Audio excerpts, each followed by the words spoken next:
Life is pain, Highness. Anybody who says different. Wait, no, that's not right. Rosebud. No, that's not right. Broadcasting live from the microplastic ravaged bayous of Louisiana. It's Mad Max. Maximilian. That fuck. No, yeah, that guy. Anyway.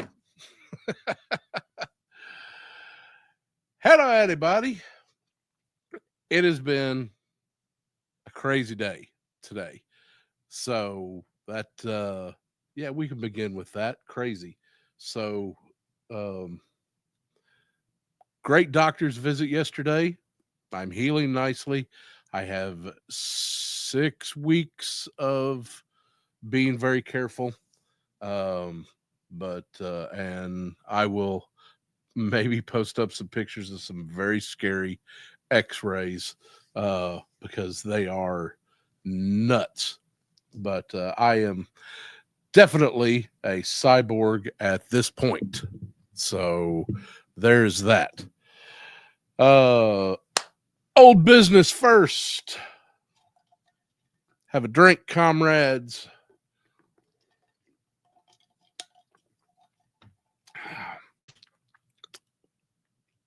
I want to mention the passing of an incredible radio man and voice actor, George Lowe. And you're like, Max, damn it, man. Yeah, listen, I'm old. Anybody I outlive, it's just daily checking the obituaries now, okay? All right. George Lowe is worth a mention. Space Ghost, Coast to Coast. You know him, you love him. It just, if you have lived the last 25 years with Adult Swim in your life, which if you're any kind of a great person, you have, then you have heard the voice of George Lowe. And I guarantee you at some point, even if you don't know his name, he has at some point brought a smile to your face. So the fez off to you, sir. And may your carts always be erased and your reel always be rewound and ready for you. So tonight I also want to mention an amazing place in Shreveport, Louisiana. I am not sponsored by these people, but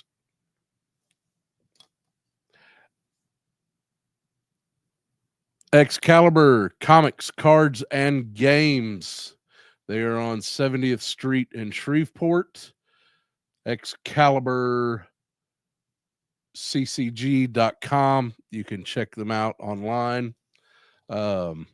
They do have a YouTube presence.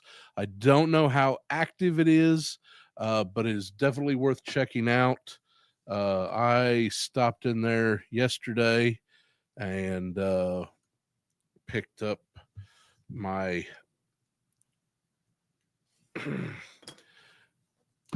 Larry Hama, as anybody in nerdom knows, has started like G.I. Joe, Real American Hero.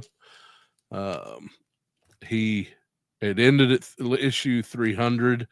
He has picked it back up, and I got to pick up some amazing additions. This 310 with Cobra Commander fighting Zartan with Baroness in his battle armor, and no spoilers, but so I got some reading material to get me by the next 6 weeks because I am still stuck in a chair. So anyway, some of the artwork on this one is some of the weirdest.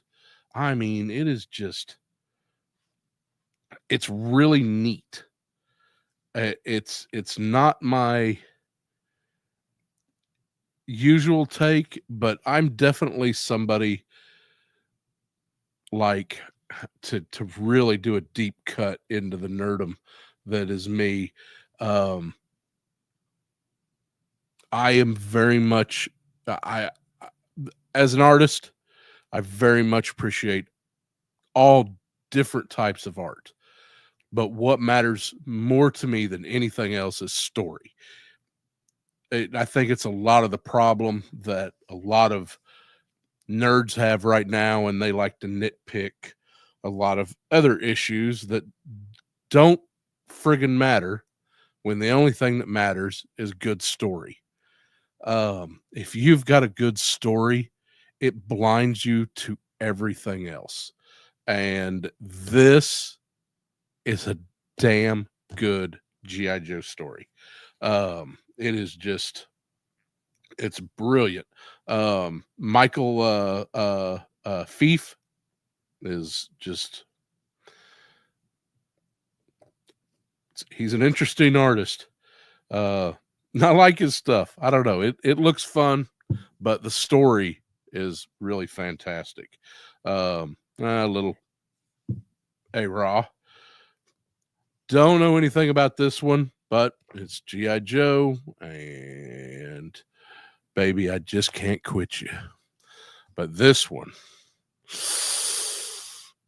ooh, listen. I know it's probably just because it's Max, and I'm going to be a little bit biased because Max got to look out for Max. But Max Brooks is a really phenomenal writer. A lot of you non-nerds, action adventure junkies, probably know him from World War Z, hopefully from the novel, and not that I don't know. I mean, the Brad Pitt movie was okay.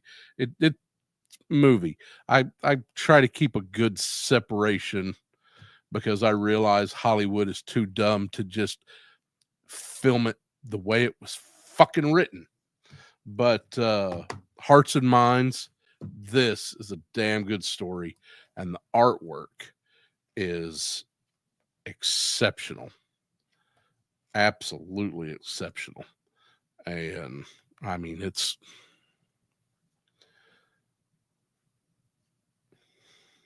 I can't say enough about this. If you can find a copy of this, um, you don't want to know what it's going to cost you, but if you can find a copy of this, it is absolutely worth a pickup. So do it. Pick it up. Pick it up. Read it. Buy it from Excalibur. They want a neat listen. I cannot stress this enough. Support your local comic book shop. Uh, they are in danger right now. I don't care what comic book shop it is. Just go in, buy a, buy an issue. If everybody goes in and just buys one comic, it they'll do better. And comics are worth a read. Uh, and they're worth your time, and they deserve, they deserve your business. They just I worry about them. There's a lot of problems right now, uh, across the board. With everything, first world problems. Oh, comic book shops, Max. Well, what about the? You know what? Just don't. It's solve the problems that you can solve, and help where you can help. And comic book shops are definitely a place where you can build. You can build somebody's imagination. I don't care what age you are.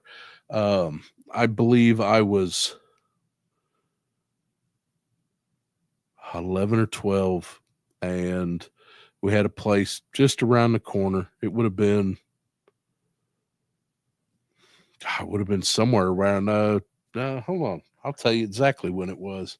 Let me look, because I'm a little bit curious about this myself. Uh, issue.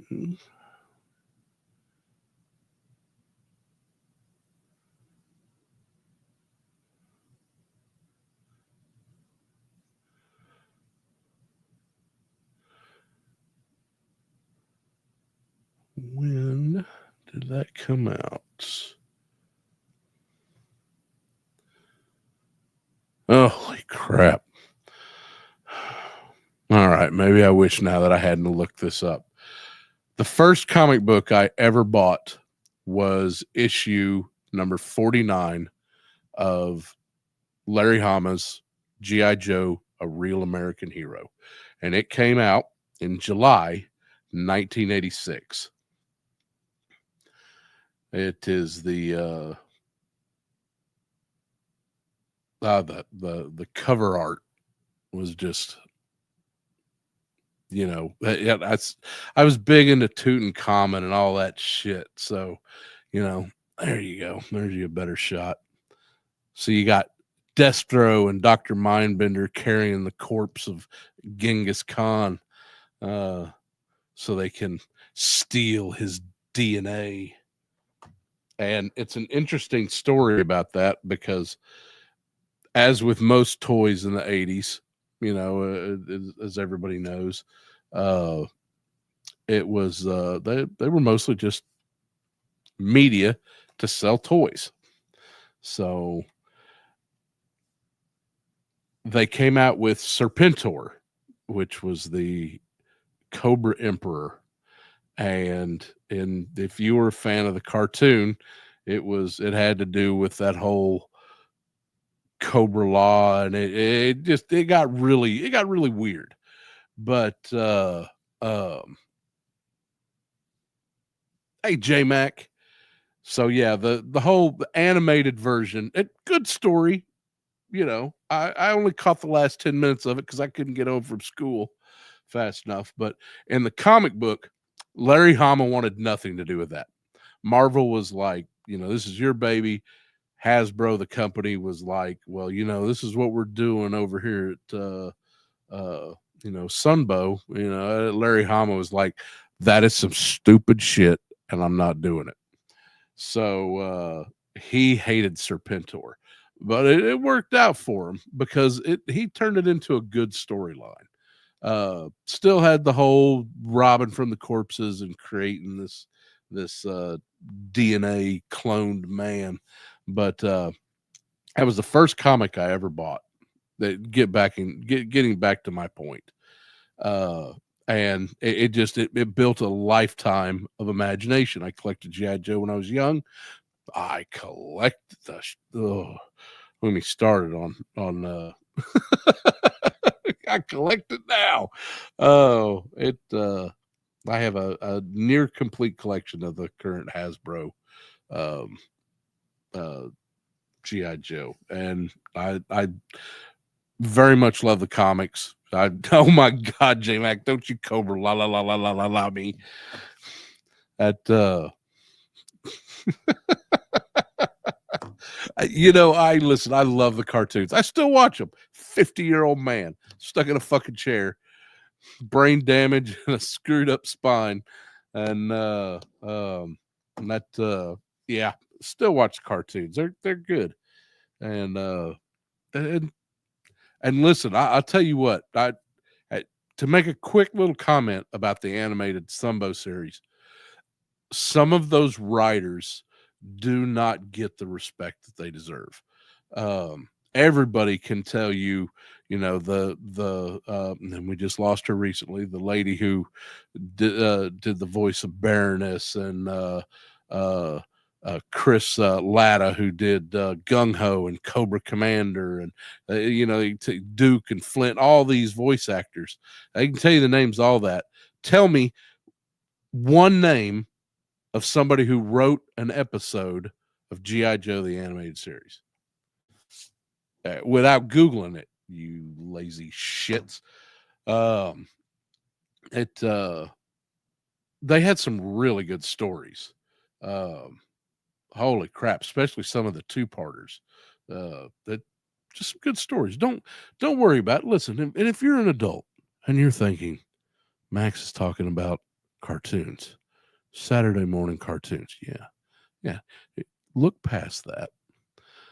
Don't worry about it. That it's a cartoon. Go into it.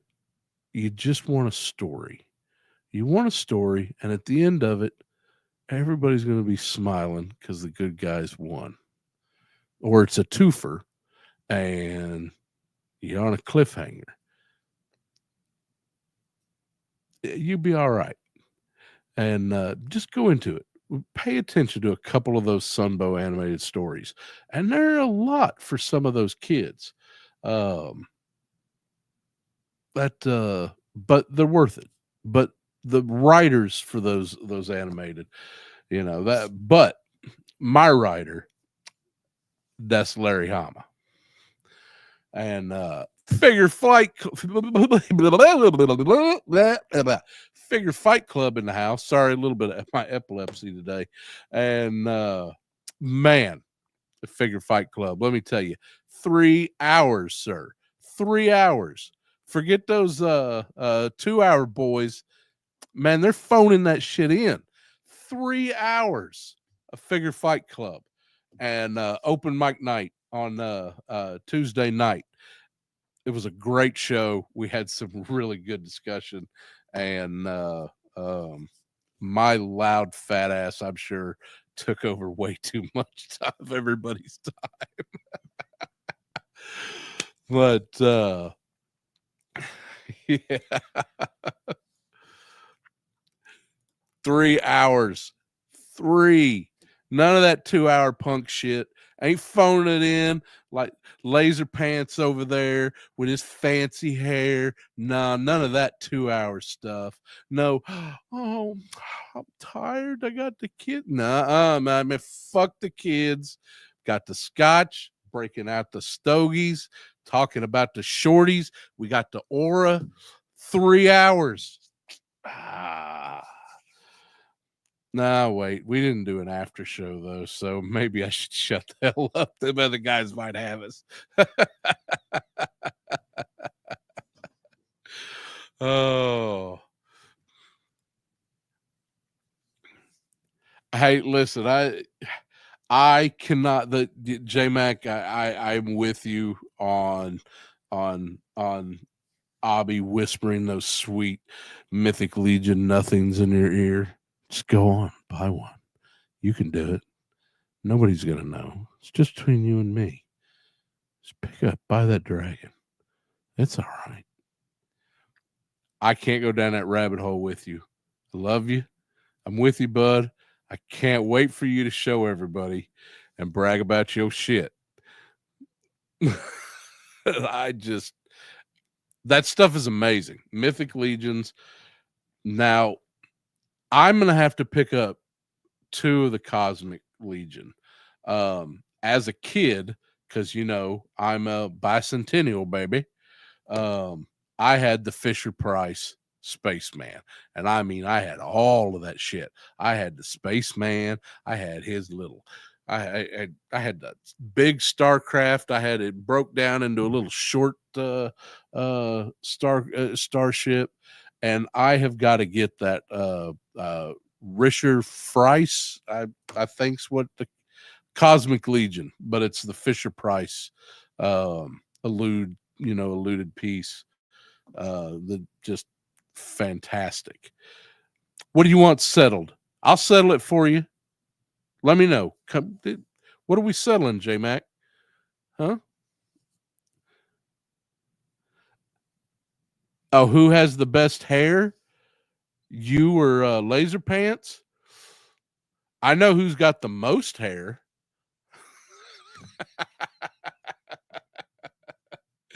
You win that one, J Mac. Who has the better hair? Abby. Abby has the better hair. So,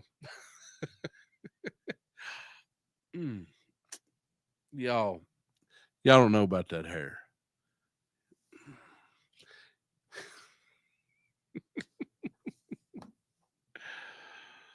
Oh my God. I got shit to do tonight, and I don't even know where to begin on it. Um I drove a car today for the first time in a while, and I think I'm starting to get the solid back shit. If they could have done, you remember the old BMX bikes when you were a kid, and you always and you had the shitty one, you had the Huffy, and the kid across the street, little rich shit, had that Blue Max that you could bounce it on the back wheels and spin the handlebars around, and the brakes still worked. That's what I need for my neck. I need to go roll me a rich kid and steal his BMX and get that shit put in my neck so I could just spin it around like a fucking top.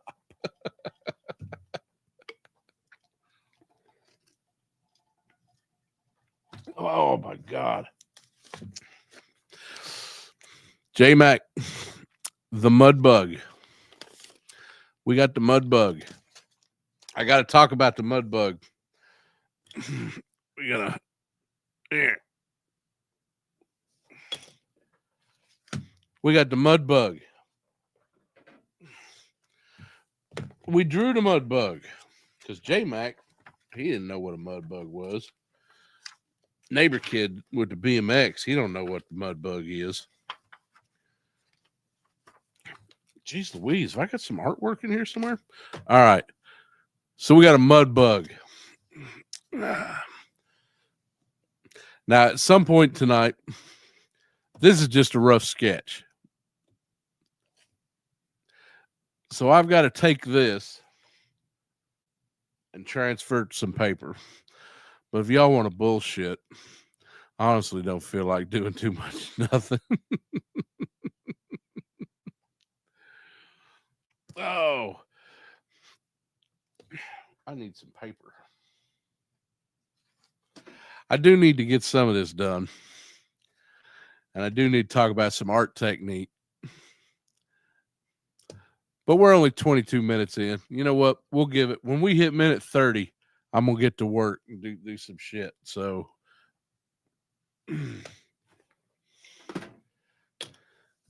Mudbugs. I got to. Yeah, I'm glad you're watching J Max. I think you might be the only one. So listen, we need to talk about tomorrow night. I do need to mention this to my avid viewership of 2 people. Tomorrow night, Figure Fight Club.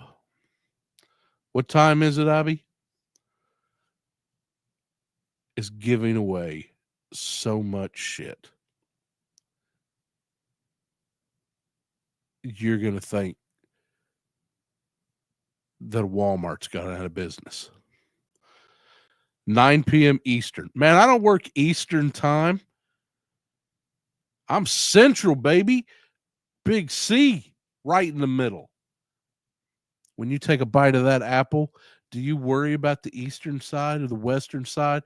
Nuh-uh. You go for the center. Big, juicy bite. CST, baby.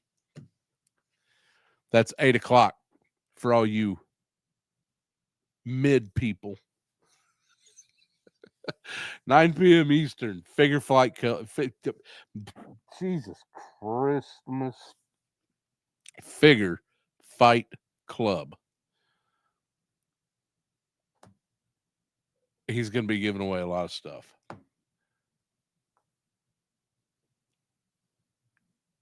You see that dragonfly? Let me get out of the way. See that? That right there? He's giving one of those away. I heard that he's giving away a car. Maybe an Audi. It's probably a RAV4 from like 2010. Salvage title, but don't worry about it. It's going to be there. Got laser pants if he still has a head, because I'm coming for the head of laser pants. And that's next week, everybody. Next Thursday at 5 o'clock, I will have in my possession the head of 3POA podcast, Laser Pants. This guy right here, his head will be mine. His fancy hair care products will be discussed. I will learn his secrets. But more importantly, I will have his head on my table. But mostly, I'll let him go just for you, Abby, and all the 1,000 subscribers of Figure Fight Club, so he can help you give away all those goodies tomorrow.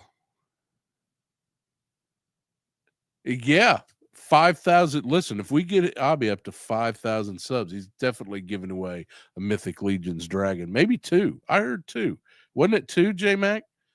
Or was he just buying you and me one and then getting a third one to give it? That's what it was. Yeah. Okay.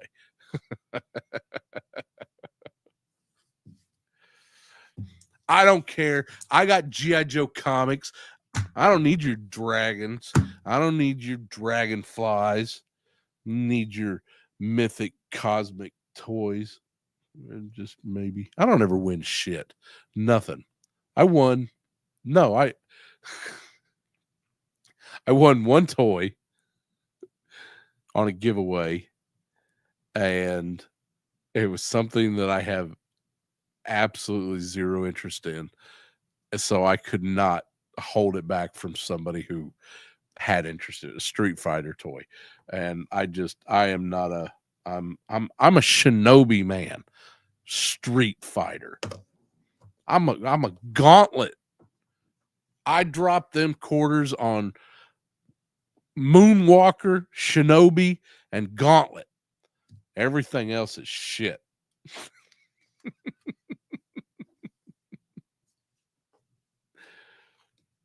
I know. I feel like I'm involved with the higher ups now. I'm involved with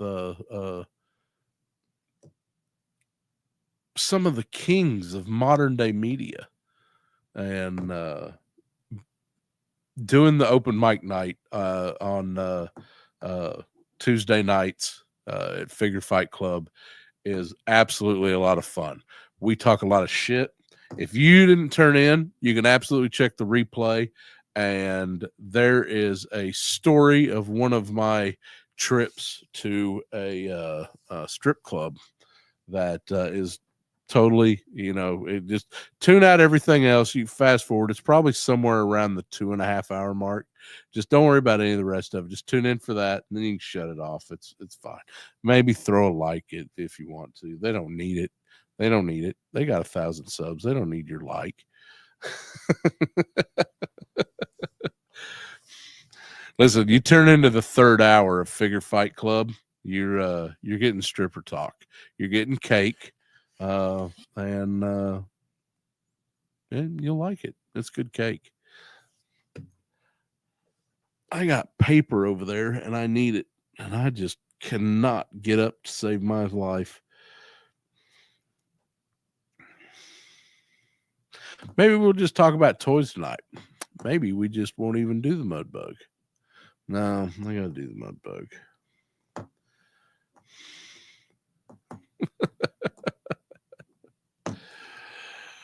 All right. It's time. Get to work, Max. That's what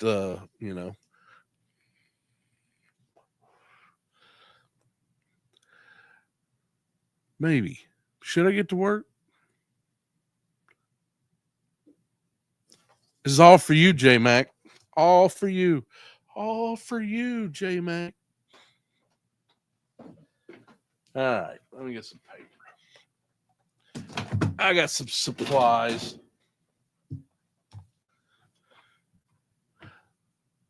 I wish I had some new toys to show everybody, but they're not here yet.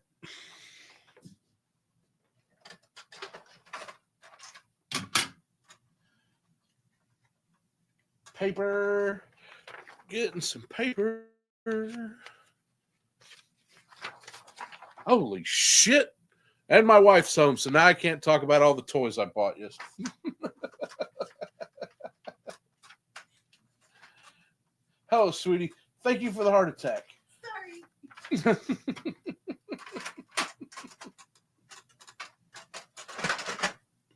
Send help. I'm under attack.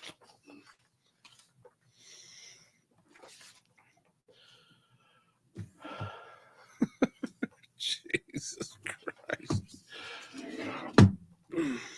All right. I had to seriously dumb this down for everybody tonight. I have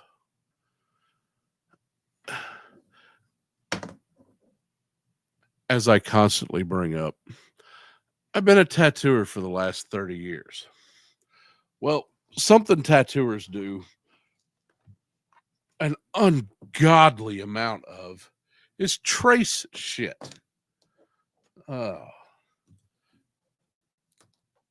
And I have done a tremendous amount of tracing in my time. And you know what? If you draw, and we're going to talk some serious shop here for a minute. Don't ever apologize for tracing something. Now, if you trace something and you say, I drew this, you're a twat. But if you trace something, you're building muscle memory. You're drawing. You're putting pencil to paper. And that is never a bad deal. Do it well. Do it often. Eventually, you won't have to trace it. Which brings me back to J Max Mudbug. Speaking of which, I really need to name this thing. I'm thinking about so we've got a cyborg alien, male alien Mudbug creature. Now this I got it's not very good. Now, somebody who might not be able to draw might look at this and think, what? No, Max. Oh, you're amazing. Now, don't give me none of that yes man shit. This is a 1.5 draft. What I'm going to do today is show you how to take this and turn it into a viable piece of art. Hold on one second. What are you doing? Oh, well, yeah, it's all over there.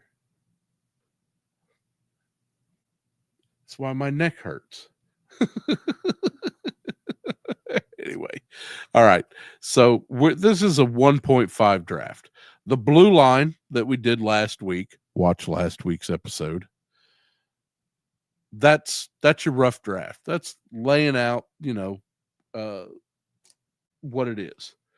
Well, this is my sketchbook. Most of the time with my sketchbook, I'll go in and do the blue lines, just tighten it up a little bit, and then I use my little Papermate Fleer, and I'll ink it. Well, you're like, well, Max, cool. You got a rough draft here. Why not take your kneaded eraser, give it a little work down, and go ahead and ink it? Well, I normally would, but I've got some changes that I still want to make to this design. So how do we go about that without just totally scrapping this down and, taking the chance of screwing this up? Which, again, for me, I probably would do it and I would be happy with it because I know how to take something and maybe it didn't work out the way I wanted, but I know how to I've done enough shit that I know how to take in those mistakes and make them viable. So what we're going to do tonight is a little secret is instead of drawing on the sketchbook for right now, make a photocopy of it. So you've got your design. It's lightened, still dark enough. And we can work with this and not have to worry about screwing up our, me screwing up my sketchbook. I may go back and ink that at some point. And maybe I'll just leave it, move on from there. This is all just kind of a project and just basically a fundamentals. And God knows there's probably 5,000 others that are doing a better job, but this is the way I've done things. And I hope that I'm doing this in a way that keeps it simple and, maybe keeps it fun and maybe here's some bullshit. So anyway, back to the 30 years of tattooing and tracing. Well, one of the major tools of tracing is a light table.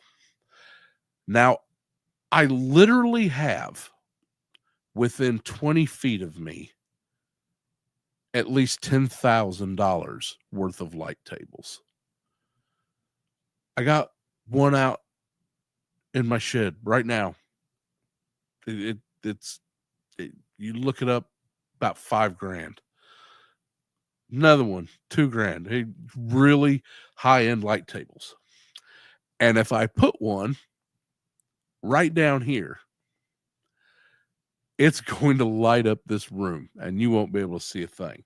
So I had to go and find a little bitty one, which realistically, this is probably what you're going to find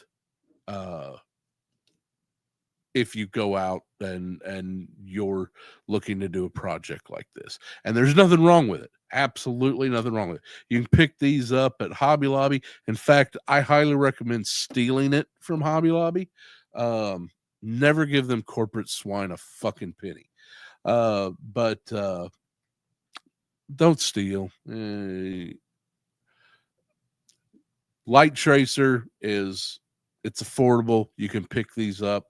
You'll probably find it from some failed artist at a garage sale for about $5 sometime, or they won't know what it is and you can get them cheap. But there you can find them almost anywhere. Any arts and crafts store. I first and foremost, I want to say support your local art shops. But if you absolutely have to, steal it from Hobby Lobby. I mean, buy it from Hobby Lobby.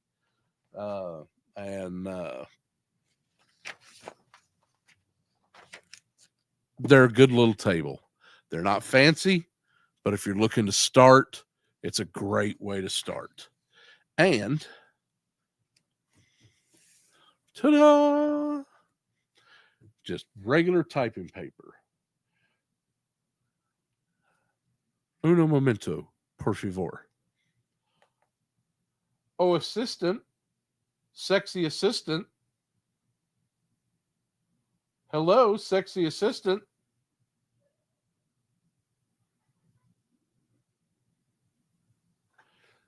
Sexy assistant will be on her way shortly. So, because I need some tape, and wait a second. I have a huge desk full of shit. So maybe I'll get my own friggin' tape. I did. Unless you know where the smaller stuff is. Oh, that's right here. Also in my desk of mini supplies. For friggin' sake. I currently sit at a World War II era. I think it's dated 1938. Can I paint your ball?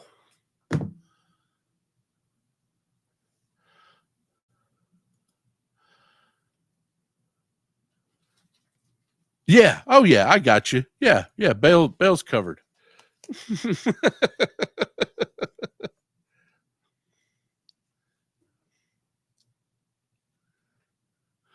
All statements made in this program are intended as hyperbole and should not be taken serious by anybody. Steal from Hobby Lobby.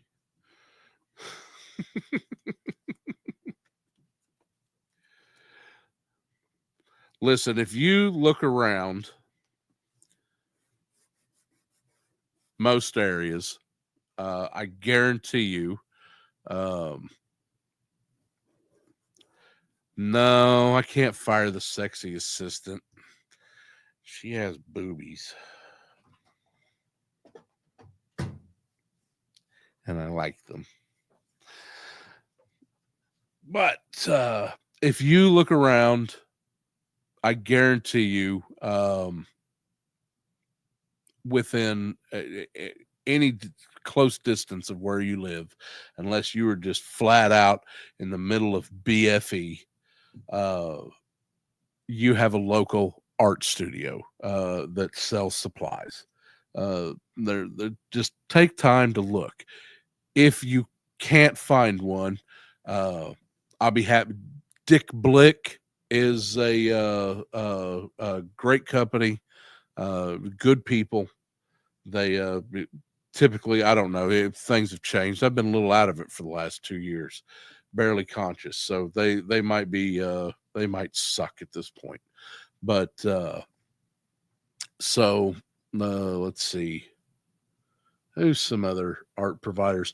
What I'll do is I'll get together a good list and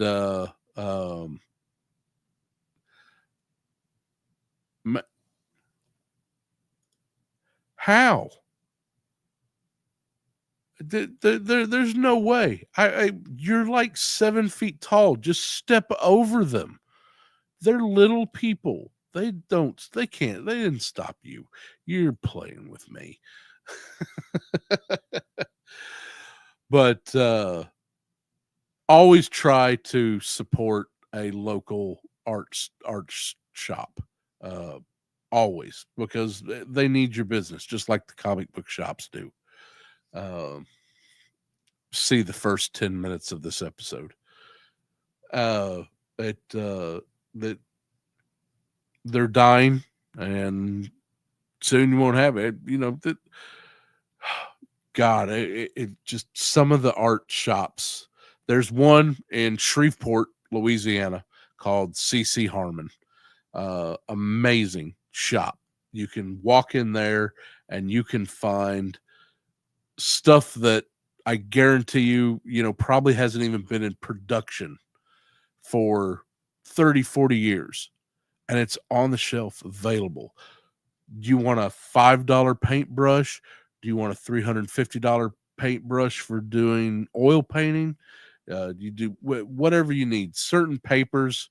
I do a lot of my art and watercolors on crescent board. It's incredibly hard to find. It is a bitch to ship. They got it. Cut it to size. So, listen, J-Mac, this is what you do. When they're about to catch you, start blasting.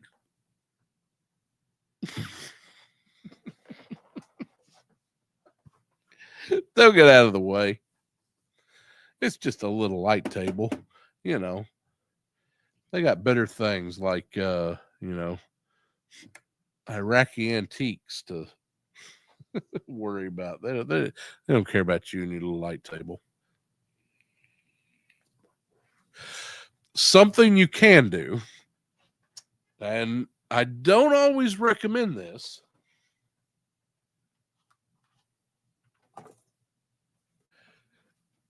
You can use an iPad. There's a way to, I think there's either a flashlight app or something that you can do. And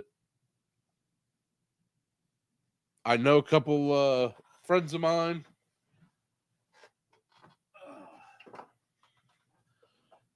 tattooers who do a lot of conventions and stuff like that. And what they'll do is they go through this same process that that I'm doing right now, and man, you can't carry a big old fucking light table.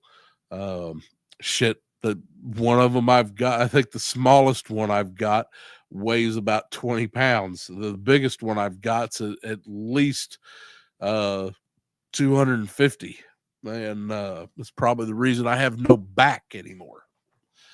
But these little light tracer tables, there's nothing wrong. My biggest problem is a lot of times if I get working with enough layers, or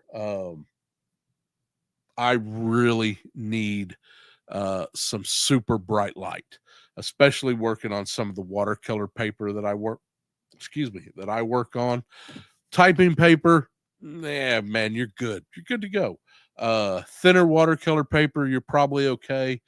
Some of the thick, really hot and cold press stuff that I work with, that I need light coming in behind it. I've got some I've got some lumens, sir. Some straight lumens.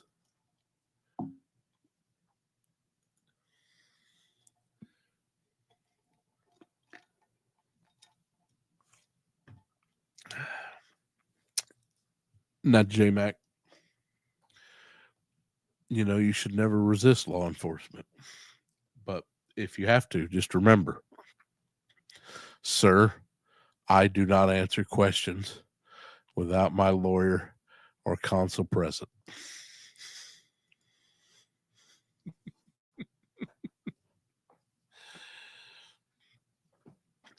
All right. Excuse me. My allergies have been everywhere else it's winter.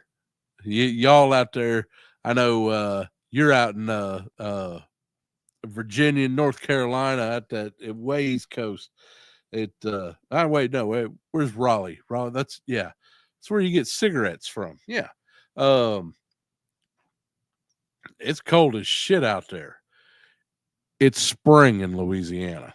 We've had our 2 weeks of winter. It's over. Now we're moving into spring, and so if I seem like all this is congested, then you're absolutely right, and it sucks. Okay. Again, Papermate, Fleer. These are the M. That's the medium tip. They're very pointy. And don't be afraid. Again, we're not worrying about too much. So you can practice a couple lines. Just kind of see how things are going.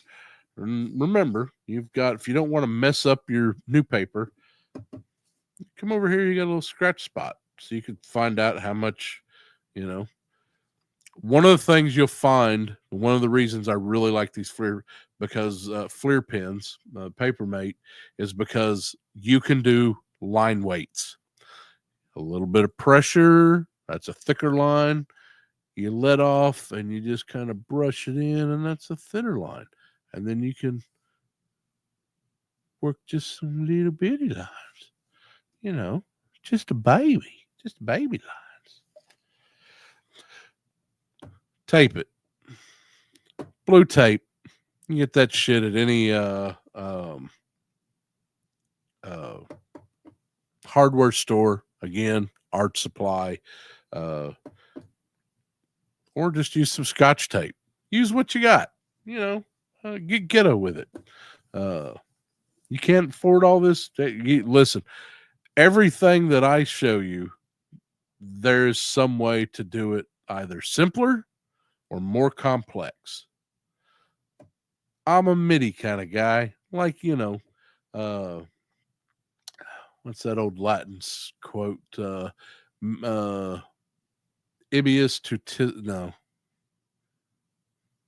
Innis Medius Tutissimus. I think that's how you say. Keep to the middle road, for the middle road is best. And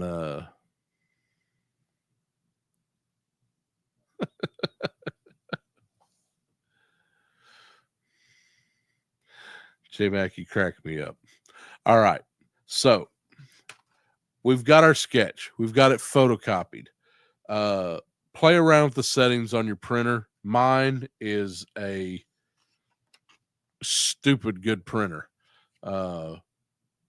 Yours may not be as good. If the first time you print it shows up really dark, play around with the settings a little bit. If you're young, go to your parents' printer, turn it all the way down, and then go up 2 notches at a time. And don't reset it when you're done.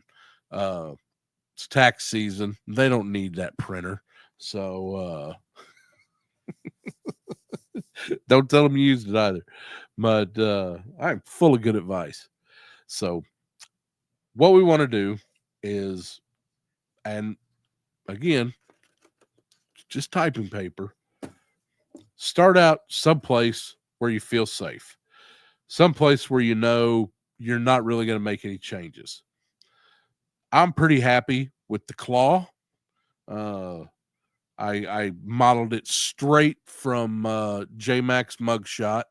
Uh, they modeled Trapjaw from He-Man after him. Not many people know that. I think they could have done a little bit better. J-Mac's got a little bit lighter on the green skin, and his jaw's a little bit better kept up. But it is what it is. It's Hollywood. What can you do? So I'm pretty happy with the claw. So I'm going to go ahead and just clean up your lines. And listen, when you're using this, you want to brush in. It should be nice and thin, go thicker, and then brush out. Going in, out. Like you're playing with the small of your girlfriend's back. That's the way you want to do it. Just in, out. And listen, I know that sounds a little pervy. That is exactly the way it was taught to me. You just got that little dip in the small of your back. So you just go, now don't go too far, you fall in the asshole. But you just go hard, soft, hard, or soft, hard, soft. And that's how you tattoo also. So there you go. Anybody wants to learn how to tattoo, I don't give 2 shits. So we're going to just kind of play with this. And remember, the closer a line gets to you, the thicker it's going to be. So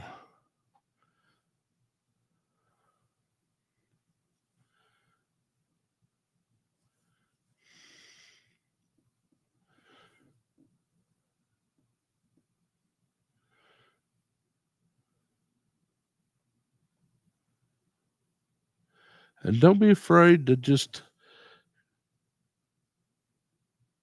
if you're uncertain of a line, then just take it really soft. Or pick up a pencil. You do not have to ink at this level. You can go right back. Instead of, the initial drawings we did, I used a 3B or a 2B pencil. It's pretty light. Go in, pick up an HB. It's a lot darker. Go in, fine tune it with a pencil. But this is where you want to kind of study your artwork, study your figure. Is this the way I want them to look? Am I happy with how it turned out? Do the lines make sense? Like right here. Let's see if I can zoom in a little bit. There we go. So right here, I'm not really happy with how that line kind of connects to the bottom. Any chance you can put back. I don't know how to explain this very well, so I'm going to kind of show you a little bit. But anytime you can add 3D to a drawing and give it depth, you're going to add to that drawing. I don't care what it is. Everybody likes talking about the fucking Mona Lisa. And 2 semesters of art history, I guess I can't really argue with it, but whatever. The portrait of Mona Lisa herself is not what's important about that painting. It's the depth of the background behind her that makes that art relevant, even to this day. It's really just, and Da Vinci just knew what was up. He had his aura shown, and he knew how to get the shorties. So it adding just depth, field of depth is something we want to do. And I'm going to show you how to do that right here. So you can see this bottom claw just kind of goes in. You got the top right here, and it just looks like you've got a profile. So what I want to do is I want to take this bottom claw and I want to bring it where it goes in behind this top claw. And in doing that, I'm adding direction, depth, and interest to that piece.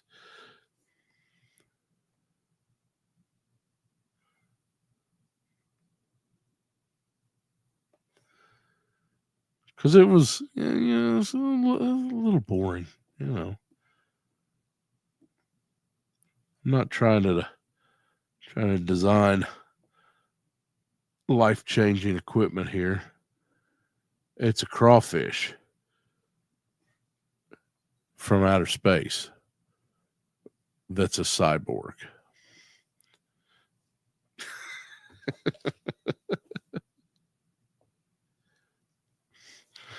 All right. So we could probably bring this out a little bit more. Yeah. I know it doesn't seem like it makes a whole lot of sense right now, but it's going to make some more sense here pretty quick.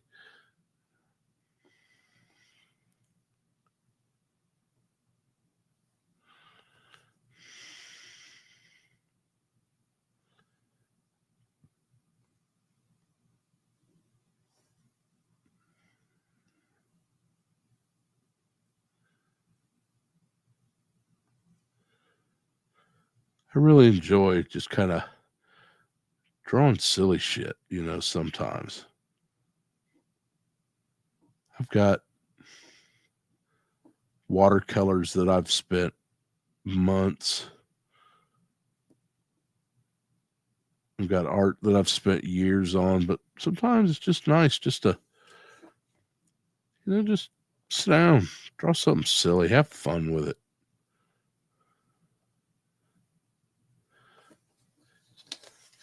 If somebody talks shit about it, that's probably just because they're too lazy to try it themselves. So, or it means you genuinely suck and should just go sell cars or something. That's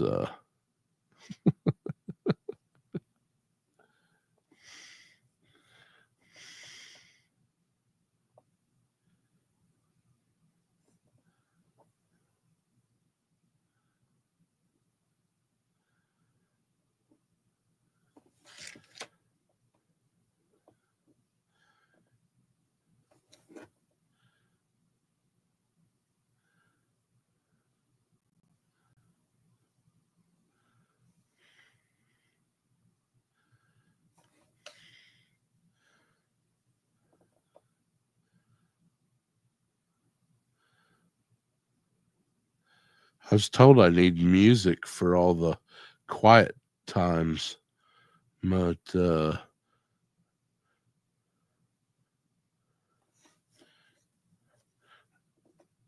I sold all my production stuff when I got out of radio. So now all I can do is sing for you, and nobody wants that shit.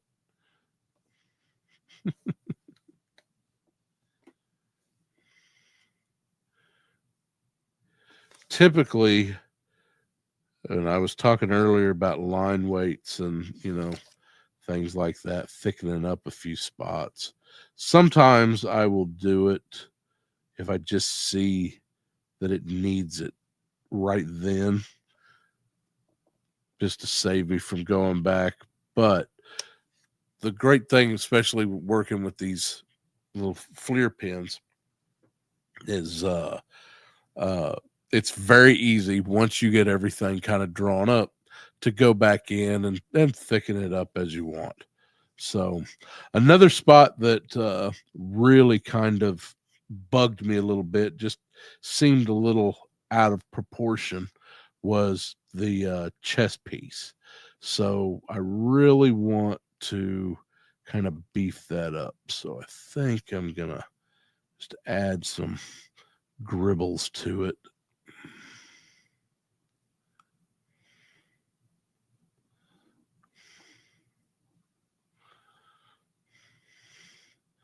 Who's to say?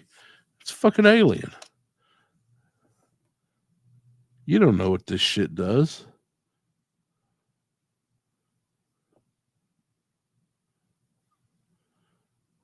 And neither does anybody else.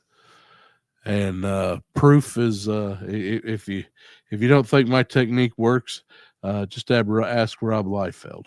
He that man is the king of what the hell is that shit on him. And if in doubt, add a bunch of pouches. So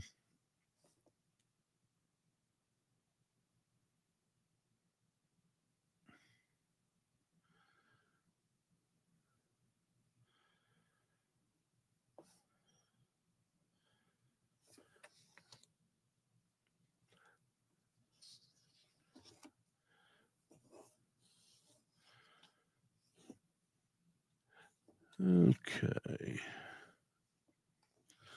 let's go now. Something that I also, you see, I went with kind of the oval eyes, and mud bugs kind of got these little beady shit. So that was something else that I wanted to change too, that we can work on. So what I want to do is just kind of come up here.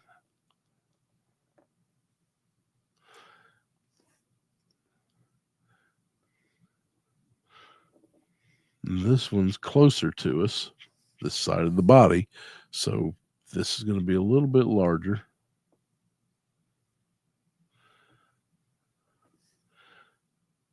Now I still want the space helmet. I like these openings here. So I'm going to keep this, bring that around. But I want to kind of stalk these eyes just a little bit. And we're going to bring that around.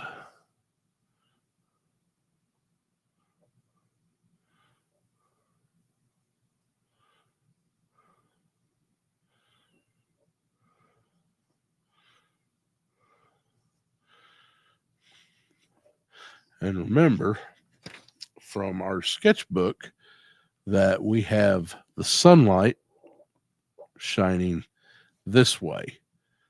So I also had my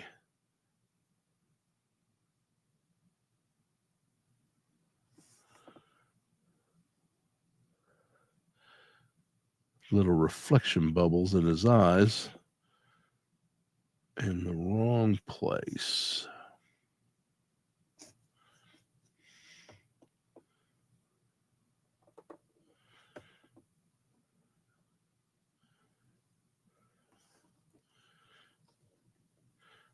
Aliens are great to draw because, man, who's to tell you you're wrong?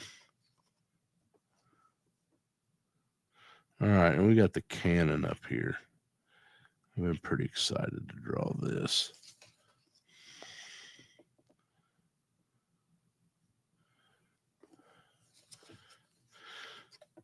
because it's a Mudbug. So you know that cannon shoots poop. Yeah, I'm pretty sure that's their only defense. It's poop. It's genuine. It's definitely poop. Don't be afraid to turn your sheet around. Move it whatever direction. You know, if you don't feel comfortable with the line and how it's going, turn it around. If it's not working on a little bitty light table, don't buy all those discount McFarlane DC toys that are coming to your Ollie's and Ross. Go buy a better light table.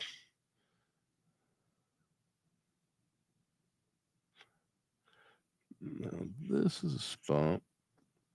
Just really want this cannon to look like it's sinking in. So I'm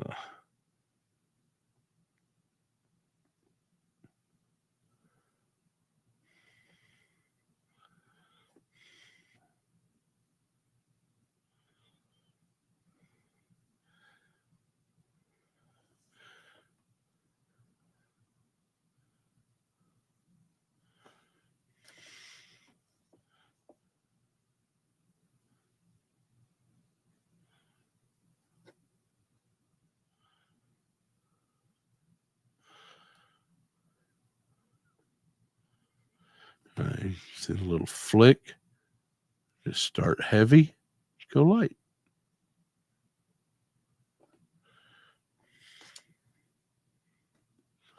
Yeah, see, starting to come together. All right.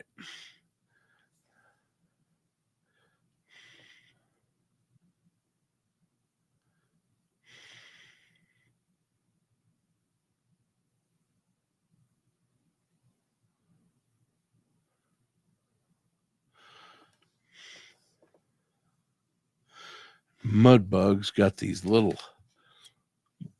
bumps all over them, you know, kind of little textury things. So don't be afraid to just and practice. If you get an idea for something, come over here to your other thing, draw a little line in the face, just be like, is that gonna work? Just want to do these little bumps, so, you know, some stippling. That's what they call it.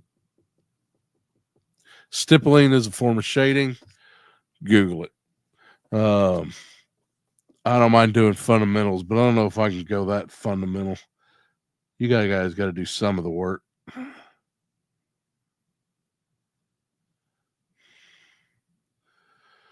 Stippling is a good form of shading. You just do it with little dots. The darker the area, the more dots you put. The lighter the area, spread the dots out, and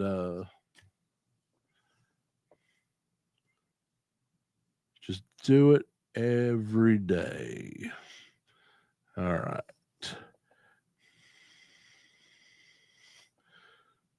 I want to go pretty heavy on this side of the face, and I want to smooth out. Nature does not have straight lines. That's you watch enough of them stupid aliens, you know, or you know, there's alien faces on Mars. There's no 90 degrees in nature. Yeah, there's fucking 90 degrees in nature.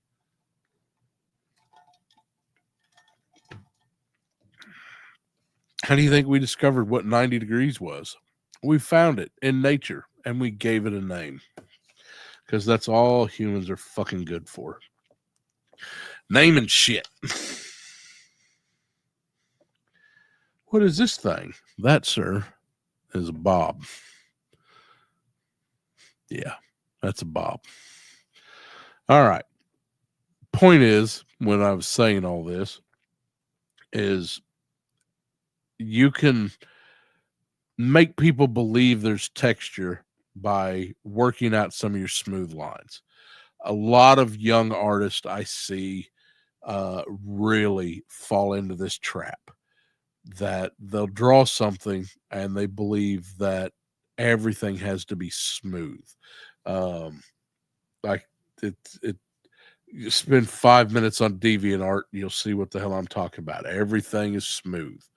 Um, It's you need, no matter what you're drawing, you need a little bit of chaos in it. Just something that's like, well, shouldn't that be the same as that other side? No. That is called asymmetrical. And that's what I think that's right. Sexy assistant.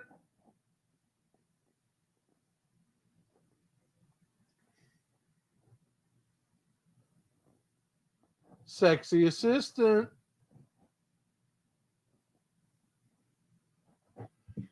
I don't have a sexy assistant.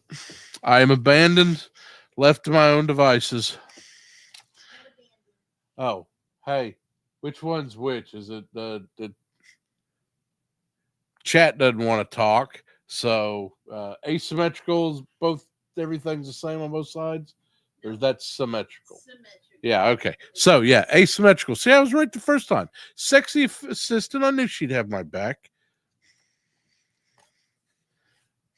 Can also have a tissue. All right. Symmetrical doesn't look right, especially in art. Unless that's specifically what you were going for. I'll tell you a little trick that give me 1 second.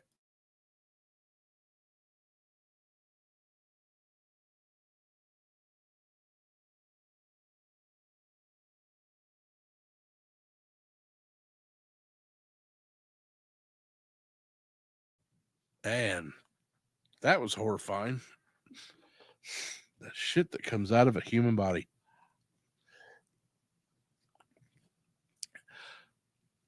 Look at any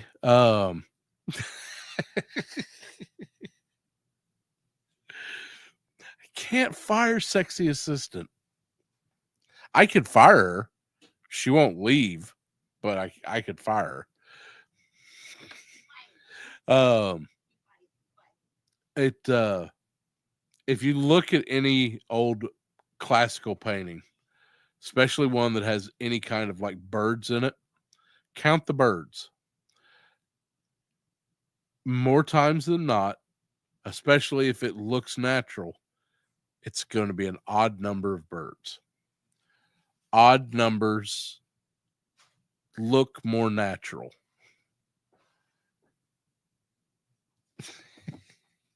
I don't pay her now.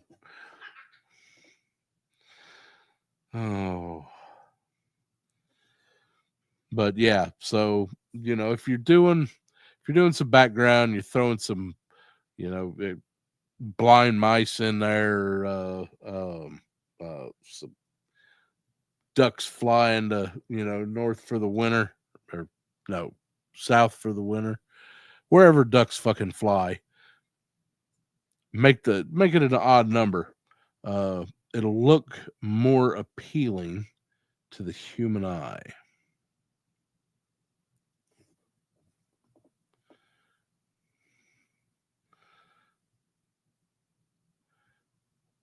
And screw up a face.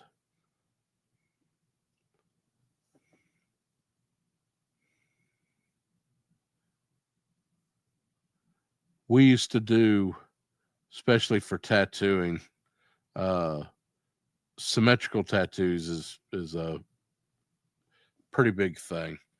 And you take the sheet of paper, draw a line down the middle, fold it in half, and you draw your image on one side. Then you turn it over on a light table and trace that other side, and then you unfold it, and you've got like daggers and hearts and stuff like that. Yeah, it's fun shit.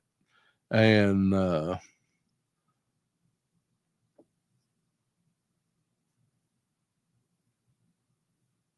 it always just felt really weird to me, but it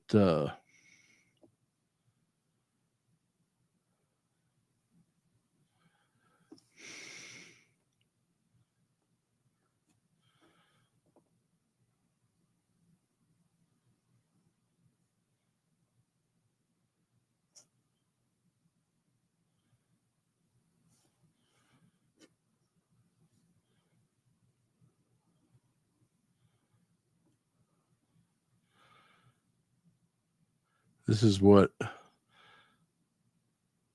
tens of thousands of dollars of art school will get you. No clear thoughts. Overthink everything. Nothing's right.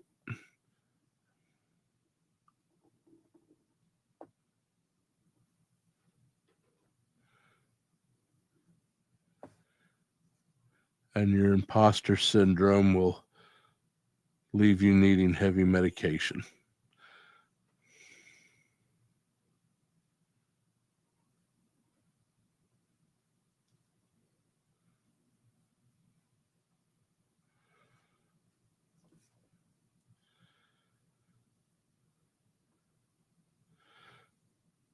Yeah.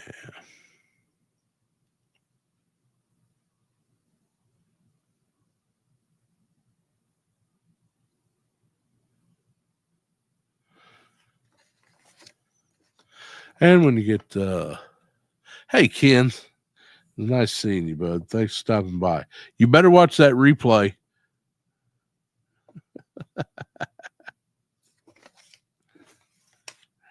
We know when you're watching.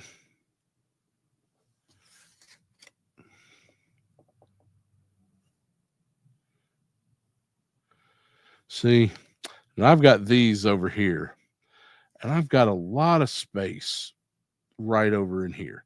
Now, I was supposed to have another arm, but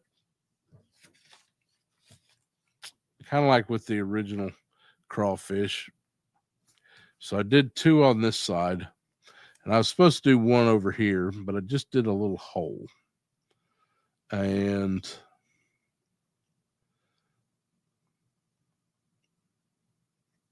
I think I need to add that one back. So this is what we do. So I want to bring it more right over in here.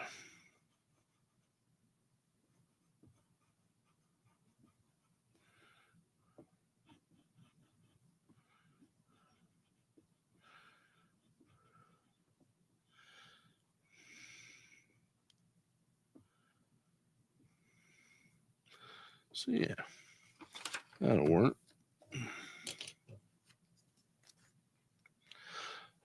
But first, I want to add some of these big pieces here.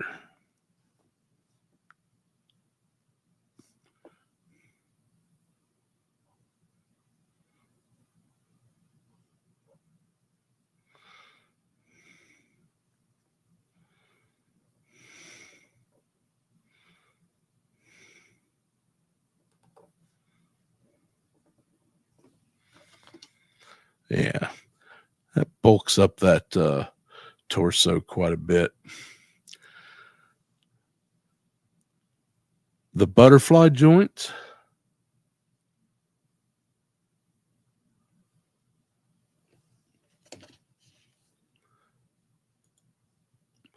Tell me what you mean by butterfly joints and where I should put them.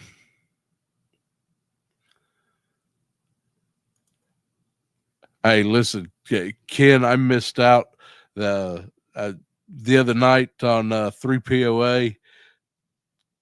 They were the Figure Fight Club hit 1,000 subs, and they gave away that Boba Fett, and I was like, all right, here we go. Gonna text that hashtag in there. Out like a light. Getting that recliner. It could absolutely yeah, you could totally do this as an action figure. But before you would go into and I will definitely defer to my betters on this.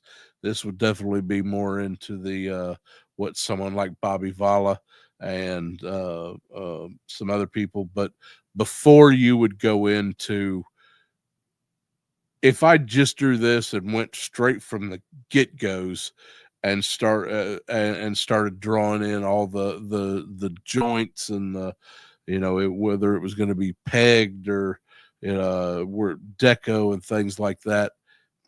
This is just a case study on a random figure. So you don't want to. You know what? I do want to make that one. Just want.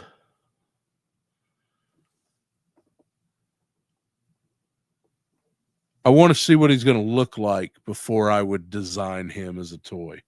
And I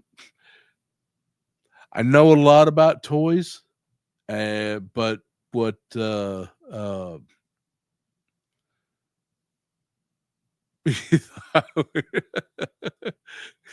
we were doing a Kickstarter. Man, that's oh, I don't know. I can't do that. If I was to do something like that, design a toy, I don't think I could go the route of, like, say, Shartimus or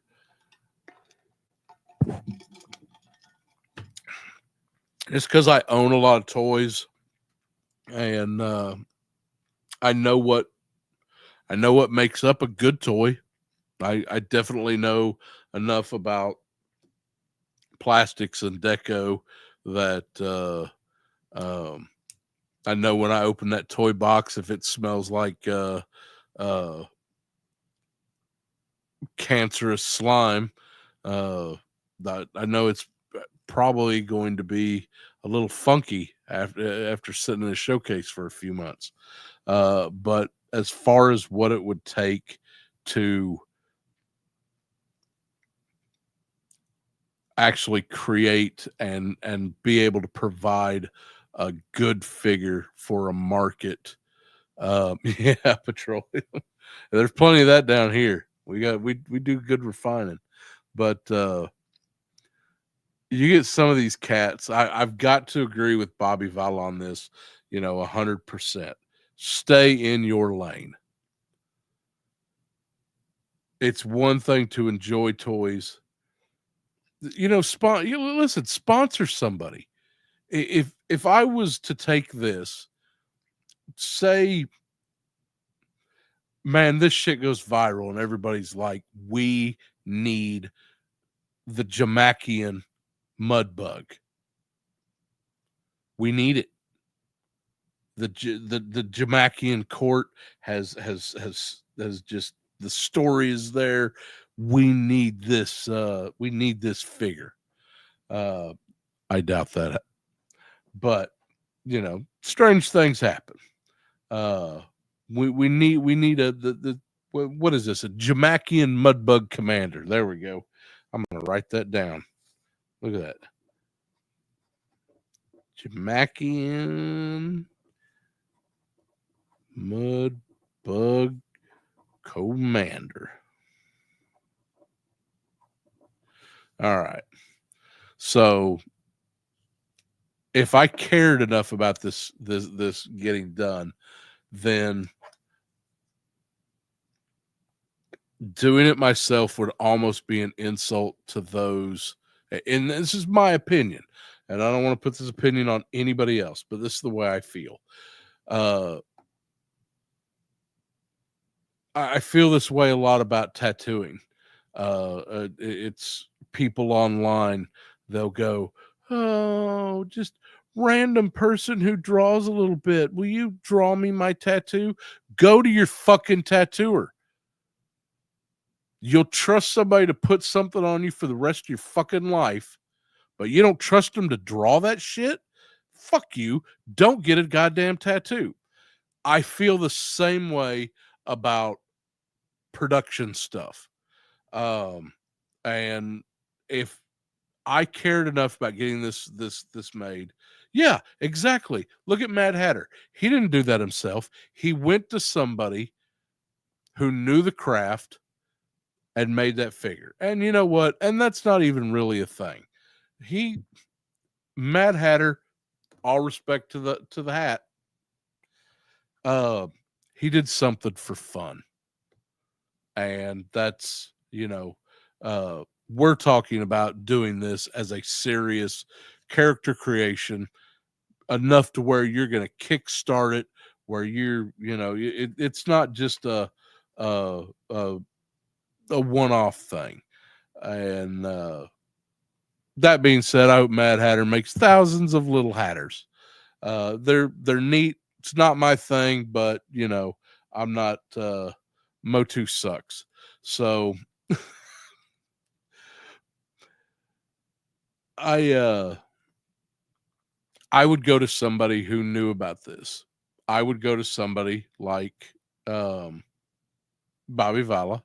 I would go to somebody like I shit. I don't know. Bobby's the only guy I know. Ace. Yeah, you can go to somebody like Ace and say, "Hey, listen, you know what it takes to take this design and turn it into a workable figure, uh, and then work out budgets and other things like that." They've worked their ass off to get where they are and be able to do that. Uh, and I would feel I understand a little bit why not a little bit. I understand completely why people like Bobby Vala get really upset when people don't get, they, a vanity project is one thing, trying to do something and saying, um, I collect toys, now I'm going to make them. And with no knowledge, you don't want to work for it. You don't want to go and put in the hours that it took to learn the techniques, to learn, production, to go and fucking intern and slave for somebody for years with little to no pay, and then start somewhere. You don't want to go through. You don't want to pay your dues. You look at. And this is again, this comes a little bit back into we'll take a little break from drawing.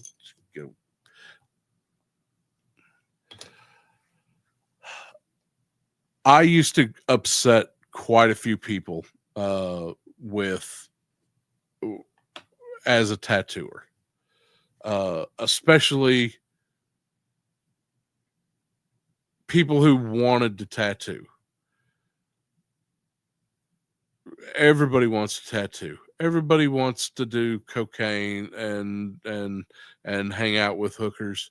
It's just they think it's a rock star lifestyle.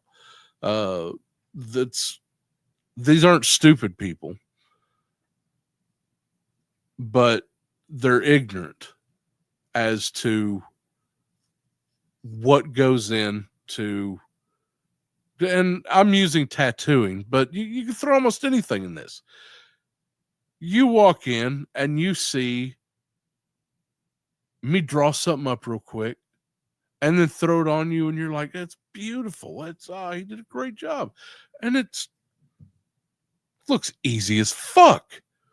Well, I could do that. Anybody could do that. You know what? Really, with tattooing, they're probably right. And they are right. Anybody can make a toy. Anybody can tattoo. Anybody can, play a banjo. Can they do it well? Can they do it good? And can they do it consistently, time and time again? No. No. Fucking of course not. Ordered some fucking machine off of eBay and fuck up a few of their friends, and throw it aside, and or they throw up a Kickstarter with some shit they threw together with a 3D printer and you know, uh, and now you're a toy maker. And it's just, that's not the way the world works. And, sometimes it is. Absolutely, sometimes it is. Sometimes somebody could just pick something up the first fucking time, and holy shit, the cosmos, the planets align, and uh, yeah, and things work out, and it does happen. Uh, but you know, princesses lose glass slippers running down the stairs to get so they don't miss their pumpkin. You have to have knowledge backing what you're doing. And again, if you're just doing something for fun, fucking do it. The flip ore, man, that shit is fucking funny as shit. And it's fun. He obviously had fun. People who bought it had fun. Everybody's happy. He's not trying to, you know, he's not trying to take over the world with that. Um, but then you've got small independent creators, and I'm always probably going to come back to Valaverse and Bobby Vala, because I have mad respect for that man and what he's doing. Is he flawless? Absolutely not. Who is? Is he having fun? Hell yeah. Is he taking and the years of knowledge that he's put in and earned and creating something? Yes. Uh, and that's just, hey, yeah, I'm shilling. I will buy my toys. You know, it I'm the Todd Fodder. I can't make DC no more. So buy Valaverse. You do it. It's a good toy. It's fun. And buy Bobby Vala's toys. So it the reason I have respect for him isn't, I do like his toys. And I will shill for Bobby Vala all day long. Uh, he still charges me for them fucking things though. So, what can you do? Uh, I don't want any freebies. Uh, the man's earned his dollar, and I'm happy to pay my friend tax. So, but now Hasbro can send me free shit. I don't want to pay for their crap. I want it. I just don't want to pay for it. But he's a man who just, he worked his ass off. He got the knowledge he needed, and he's putting it to use. Pass or fail, he's putting his knowledge that he earned to use. Uh, a lot of young artists, a lot of young tattooers, they don't do that. They don't want. They look at what you're doing, and they see the culmination of 30 years of work, and they don't know shit about that. They don't know what you've been through. And honestly, they don't give a fuck. Why should they? Why should anybody give a fuck about what I've done or what Bobby Vala's done? Nobody cares about the hours of scrubbing shit and breaking and literally dying.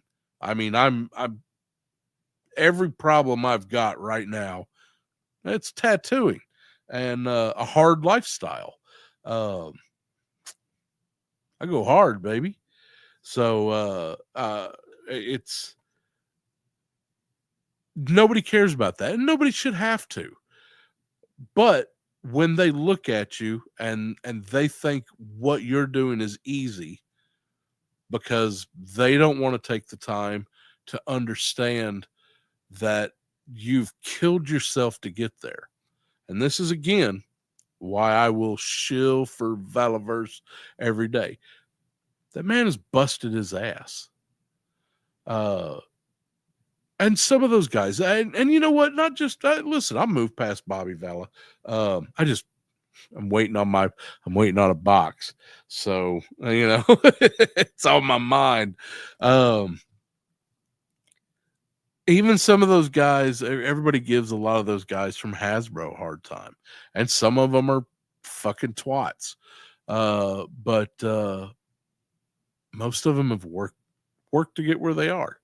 The Mythic Legions, I guarantee you those guys didn't just take a drawing one day and be like, Mudbug cool, let's make that toy. No, somebody, the sculptors, everything that they've got to culminate into what it is, and they see that, like that $800 dragon, the 6-foot dragon,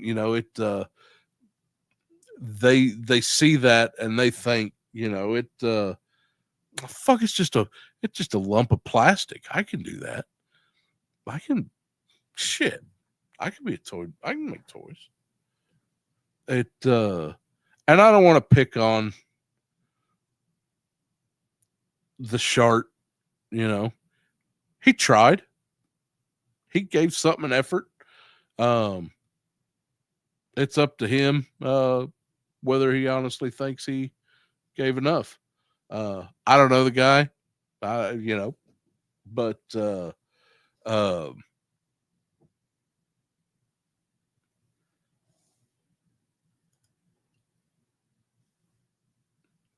yeah, and you know what, and that's okay. Damn,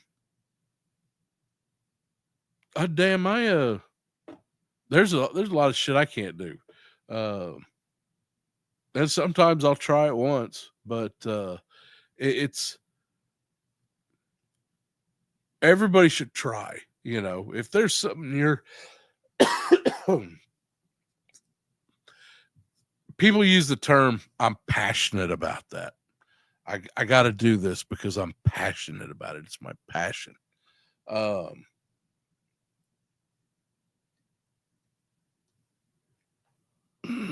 you though? Do you? Can you maybe just work towards that goal? 90%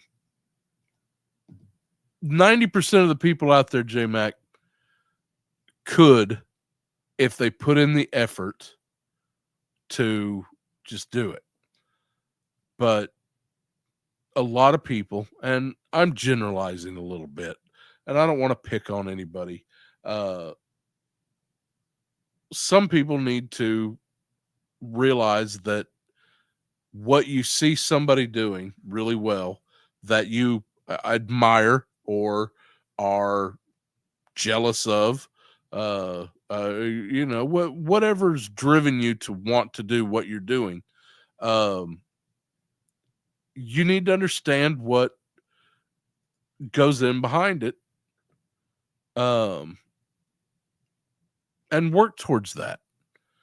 Don't just say, I can make this a toy. I'm a toy designer now.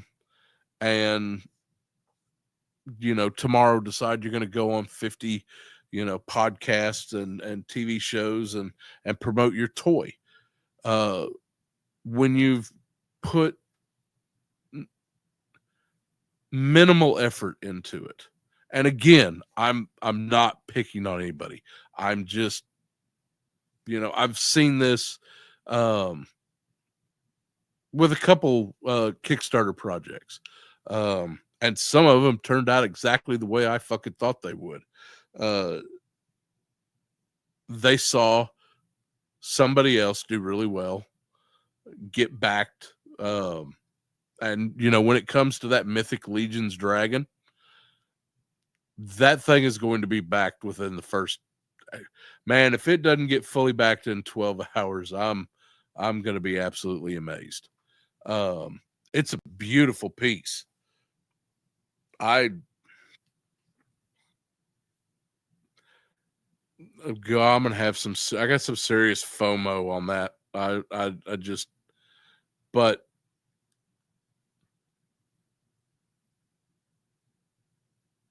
price doesn't bother me. The fact that you've got to spend another $100 on something specifically for that one thing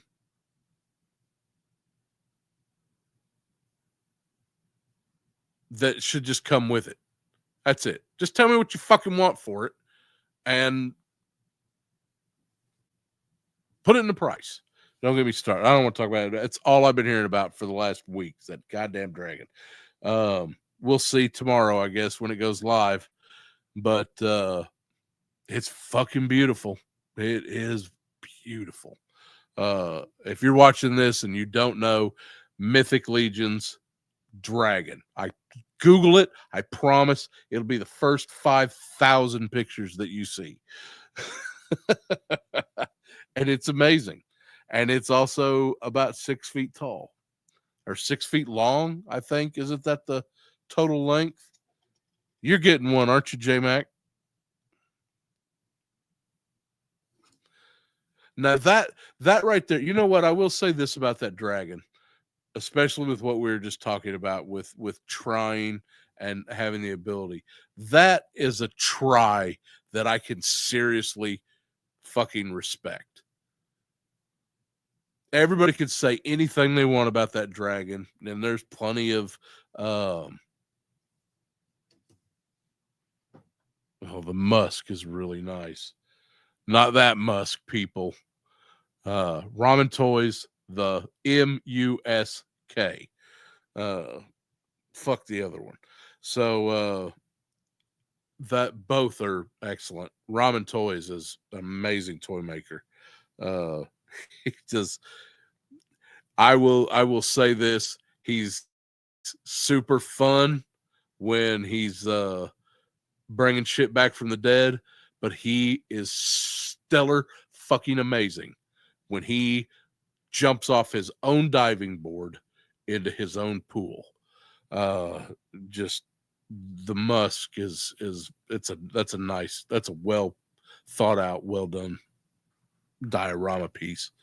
And some of his original stuff, that Gotcha Man, holy shit, that is, I must have been 5-6 years old. Battle of the Planets here in the U.S. That hello, Miss Elise. That was some of my childhood. I didn't even know what that was. All I knew is I was 6 years old and I had a crush on a little cartoon duck lady on TV. But there was a duck costume. She was a real person. But Mythic Legions tried something. And they tried amazing. That dragon is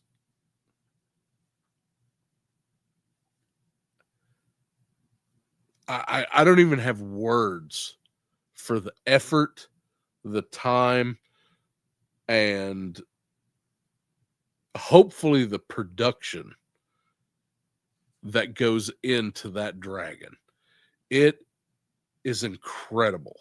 And man, if that sumbitch was red,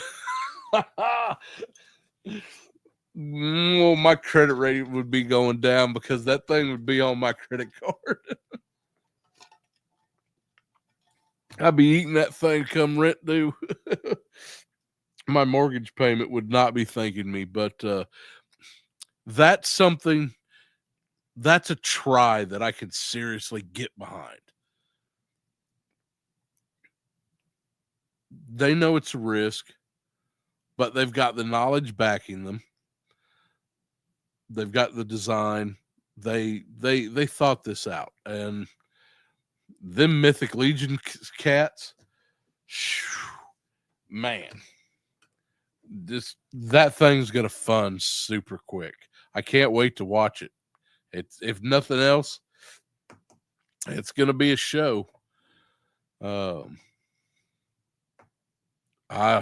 Whew. But yeah, I don't need to be a toy maker. I wanna draw. That's If I ever drew something and somebody's like, that needs to be a toy, I would respectfully take it to somebody who knows how to fucking do that. I'm 50 years old. I've got 40 years of art lessons to the and techniques and different things like that to share, and I want that to be the focus for the rest of my life, is just sharing art in whatever form that comes to.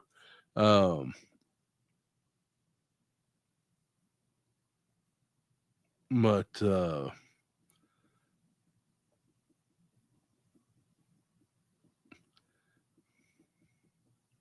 I hope there was a point to all that shit. If there was, somebody post it in the comments. I don't know what it was.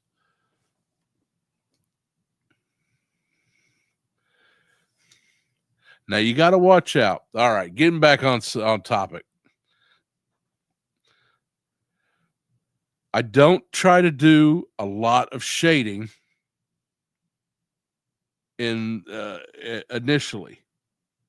You want to be real careful about doing that, because it can overwhelm you real quick, and then you end up working on the rest of it, and by the time you know, just focus on your line work. You can shade later. You got plenty of time. It's not going anywhere. All right, so we got his little boo-boo antenna up here. I'm going to mess it up a little bit more.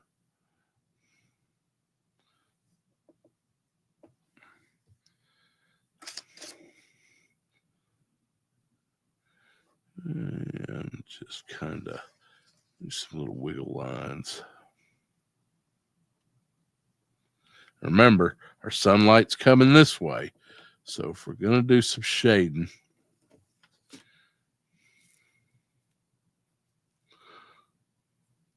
love is always the answer.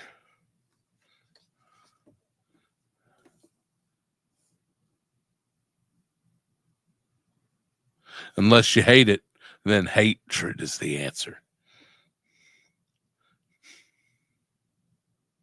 Wait. Yeah, maybe.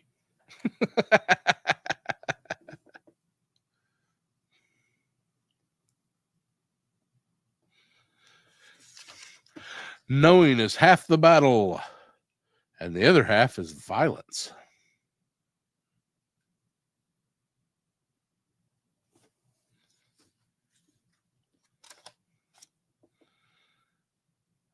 And a little crazy. And I don't like that line. And that is why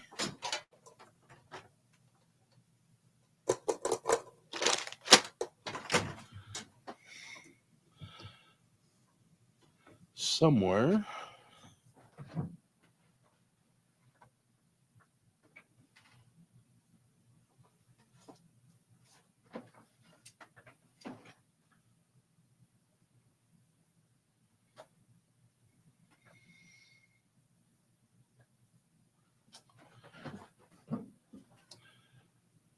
that is why somewhere somebody's hidden my whiteout.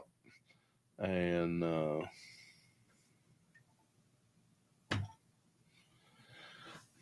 so we're going to ignore that line, because we don't care.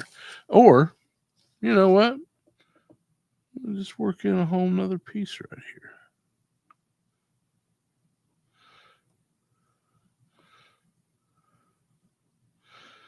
Because he's a fucking alien. And who's going to know?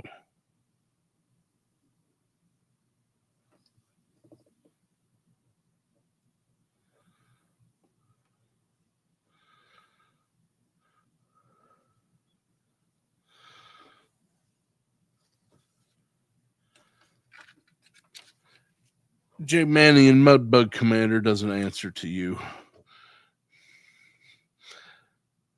Sexy Assistant says that I probably hit it from myself. And sexy assistant's usually right.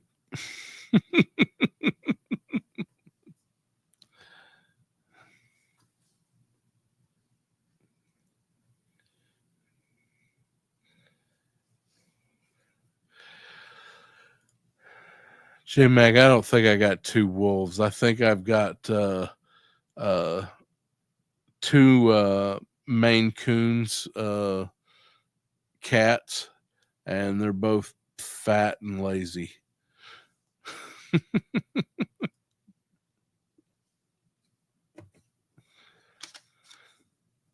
All right.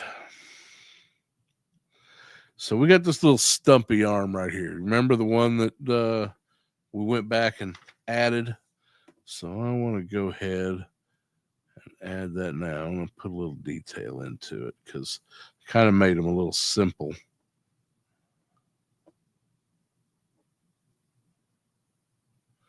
And it's still going to be a little simple because the more, one of the main problems a lot of people get when they're trying to do drawings, and we've definitely done it a little bit with this guy because, fucking Max just can't just draw something and get the fuck on with it. He's got to tell 2 hours of fucking stories and goddamn strippers with C-section scars and fucking,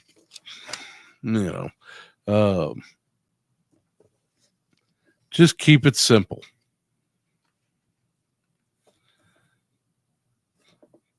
The more,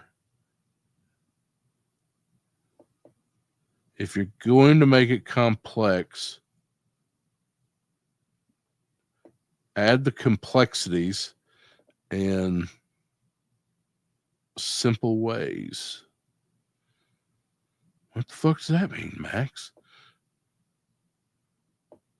Is it complex or is it simple? Shit, I don't know. Just fucking pick up a pencil and draw. We ask you. Y'all are here for. You guys putting way too much pressure on me. If you overdo it on details initially, you're just gonna spend all day, doing shit, and then you're gonna fuck it up, and then you're gonna stop. Add complexities like right in here, that little bit dip in that, just something here, and then we can even take it another level. Let's add a little 3D dip in there. So now we've got a little bit of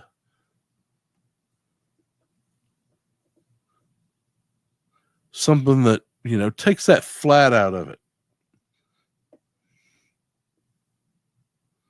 Probably got just a little bit of Under Armour right in there. Maybe we got a couple little battle scars.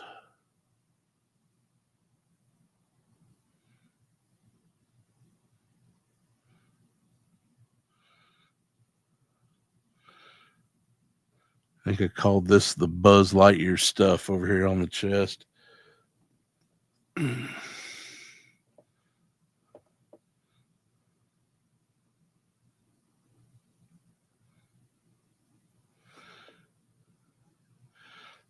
There's all kinds of ways that you can make something more complex without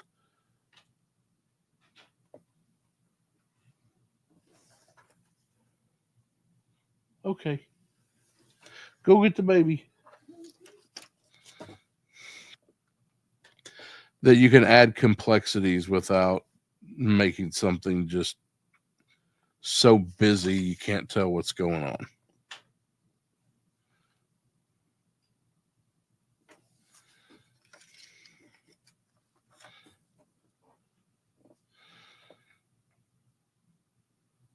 We got this belt right here.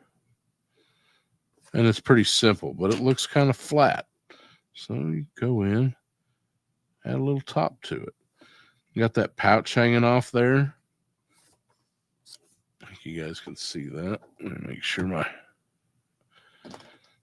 So you got the little pouch right there, but it's going straight down, but the belt is curving up. So Follow that curve.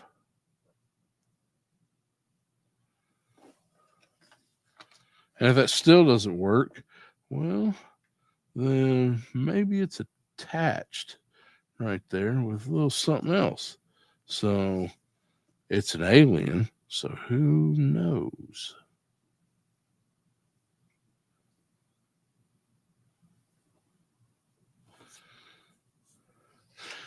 Maybe that pouch has got tassels.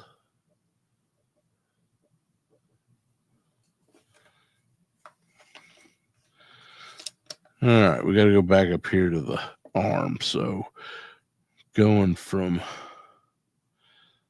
metal and steel to more flesh. And if you ever seen, when I'm kind of thinking on this, Abby, have a great night. See you tomorrow, bud. 9 o'clock Eastern, Figure Fight Club. Got a lot of stuff. Man, you just got to see it to believe it. Tomorrow at 9, Figure Fight Club, everybody. If you ain't there, you're a square. All right. So a lot of everybody's had crab legs. So that's kind of what we're shooting for a little bit on here. Small up some of these little texture circles. Maybe even put one down here. There we go.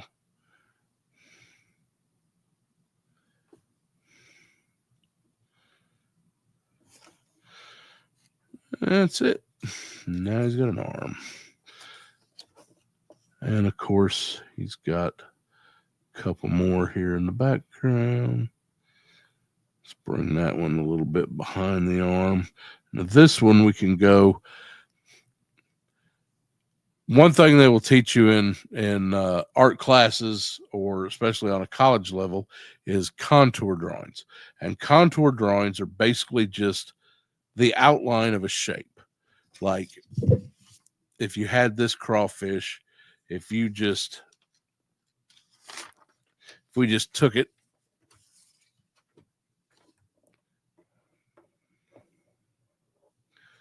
and just drew around the edges,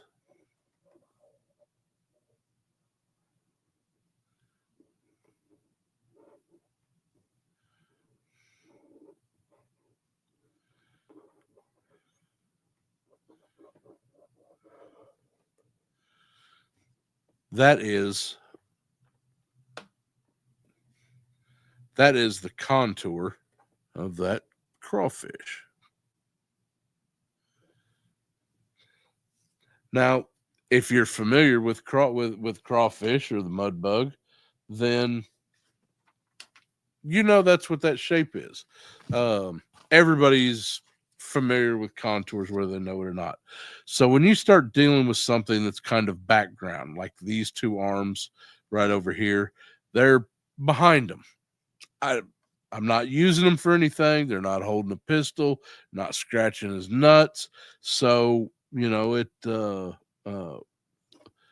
just doing a contour drawing with them because I don't want them to take over the artwork. When I go in to shade them, those will probably be, just blacked out or browned out, just so they've got a little definition, but it's not something that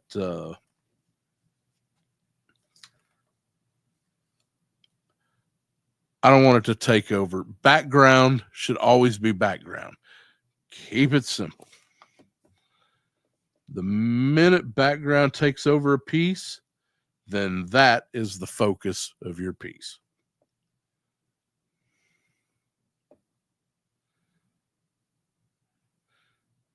Just a little randomness here and there. We're back to the. All right. And here's an. the other arm. So we decided to go with kind of a shield and a blaster. Now, something that I didn't like about this piece is that limp dick blaster. It just looks like a, oh God, they are it's like a clam, wet duck or something like that. They get it out. It's some of that shit that people out in the coast of out in Nantucket eat.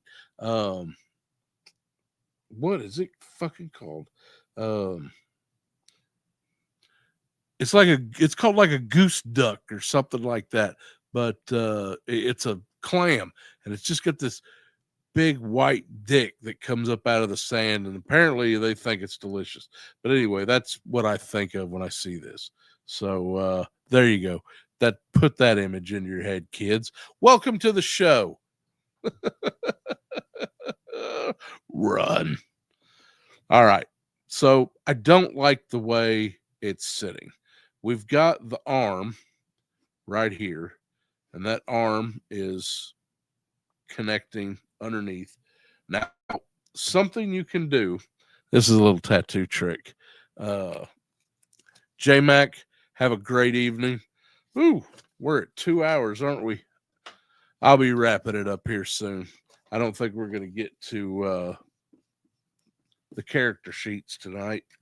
And so if you want to make some edits on a piece, just take a little Post-it note. So now instead of screwing up your main drawing, just take that Post-it note. And what I know I've got this shield right here. And that's going to take up that space. And I know I've got phalanges.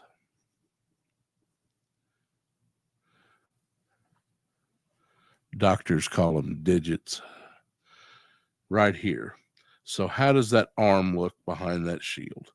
And I think, I don't know, with this, I'm thinking maybe another digit here and probably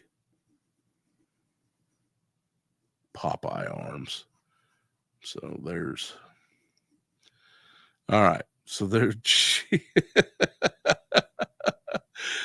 I just drew a big old dick. Okay. All right. So there we've got the forearm, and there's the hand. And the way the direction of that is going is this way here. So if I'm doing a blaster and it's coming at you, so you're looking like this, going at you. So I want to get that blaster going just right.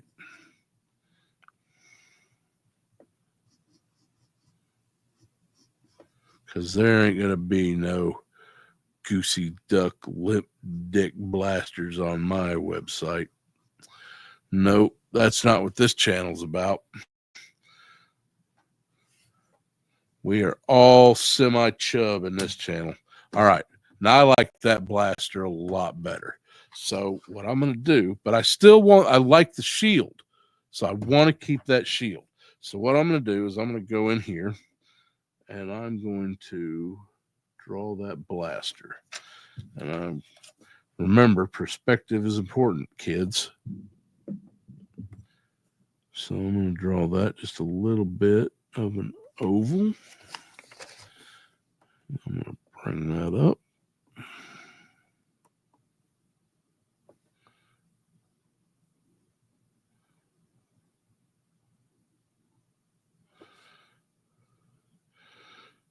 And I don't want it to be real flat, so I want to kind of have it coming out of there.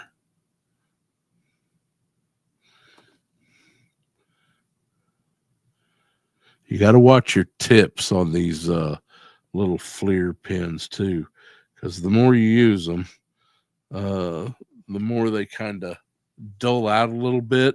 So you want to definitely keep watching the tip. Make sure it's still got a good point on it. The minute it doesn't, grab another one. Just seriously, there's a reason I buy them by the box. All right.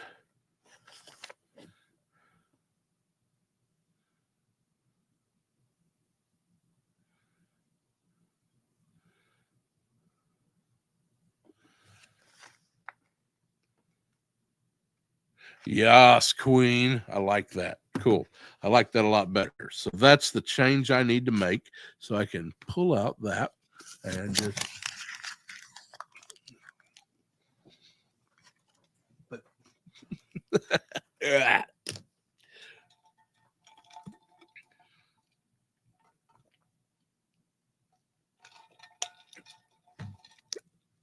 do not eat Post-it notes. That is the most god awful, disgusting thing I've. Okay, maybe it's not the worst thing I've ever put in my mouth, but it's pretty damn near close. Oh, that is revolting. Don't do it. Post-it notes are not candy. All right. Now back to the show. All right, so we've got our blaster cannon right where we want it. So let's get to the shield.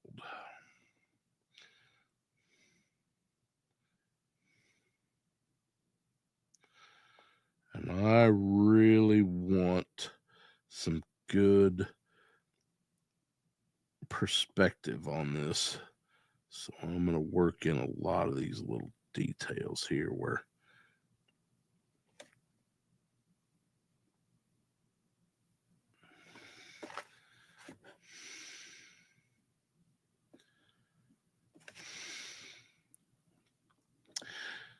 and man, listen, I apologize to anybody if this mic is picking up all my heavy breathing.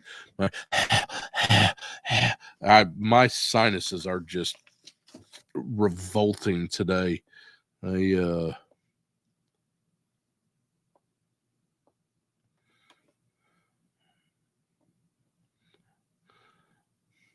sure don't mean to offend nobody. I'm just a simple folk in need of a Kleenex and a Zyrtec.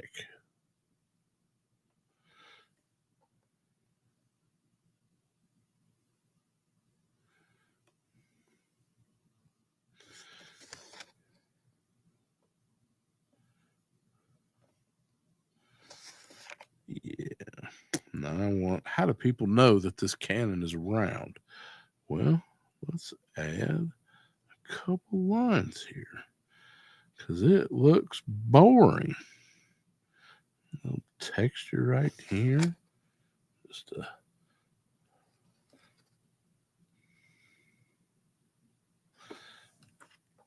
And again, we don't want to get into shading too quick because that's going to limit you, especially if you need to make some changes. And then you're like, fuck. Yeah.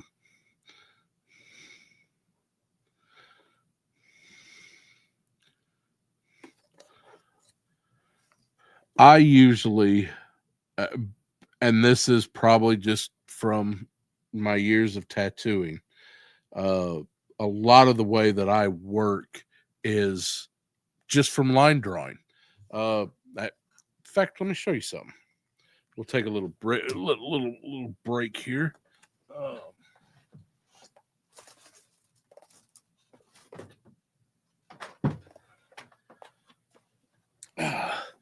This this is Tahiti Felix, and he is out of downtown San Diego. And this is what's called an acetate stencil.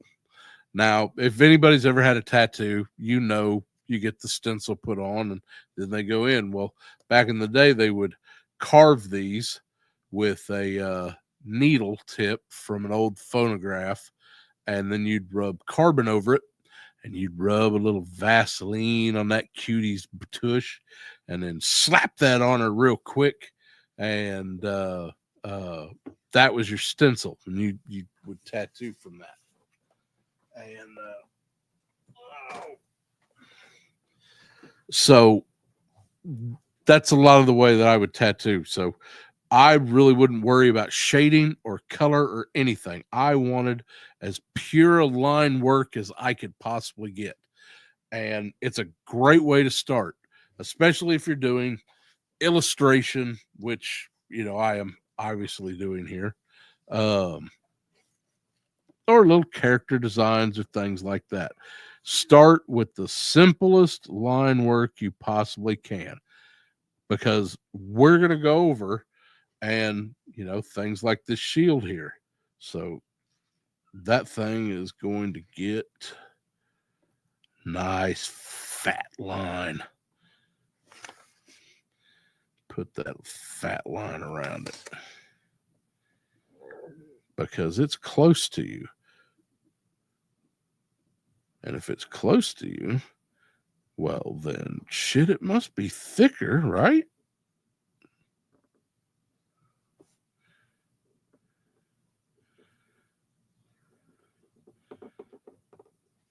Is that right, sexy assistant? She says it's right.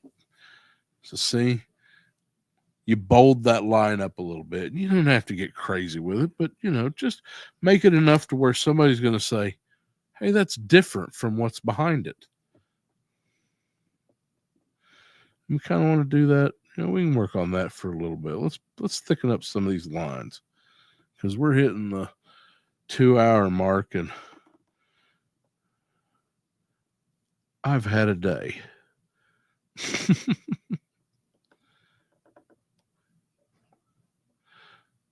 So see, we got the backpack right here. We know that backpack's going to be dark. Fact is, I can even go in and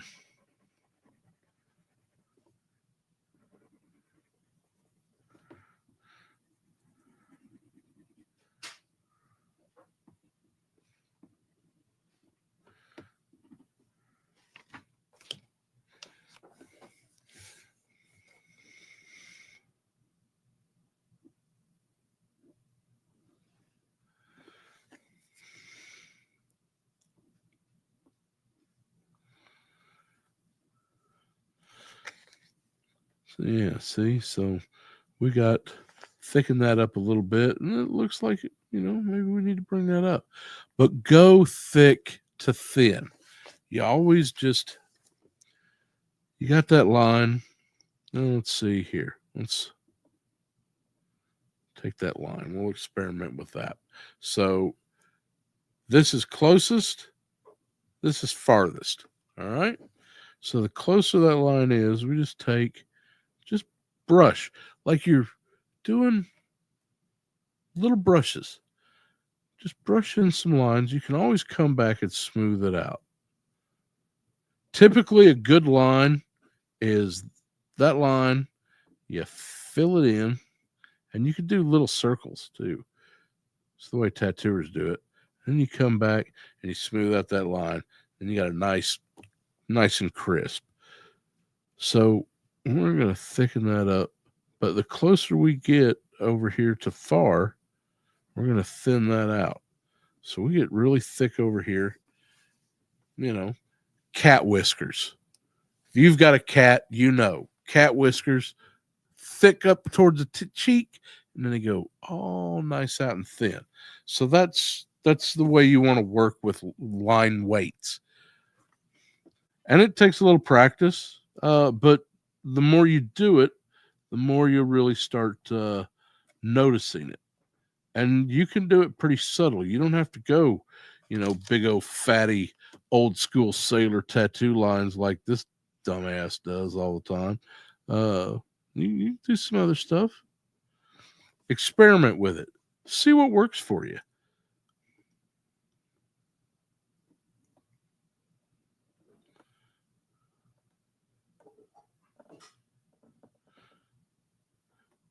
And if you're uncertain as to whether or not it's going to work, put a little post-it note on there. Try it with that. If this is your, end sheet, that has to be, the perfect end game, then get you some cheap little fucking post-it notes and be like, yeah, how thick do I want to take those eyes? Do I want to make those eyes really thick? Do I want to just really draw a bunch of attention to those? Or do I want to maybe just do it a little thick on the not sun half and go from there? Which do I want to do? And if you do it on a little post-it note, then whatever you decide, take that off. Don't eat it. And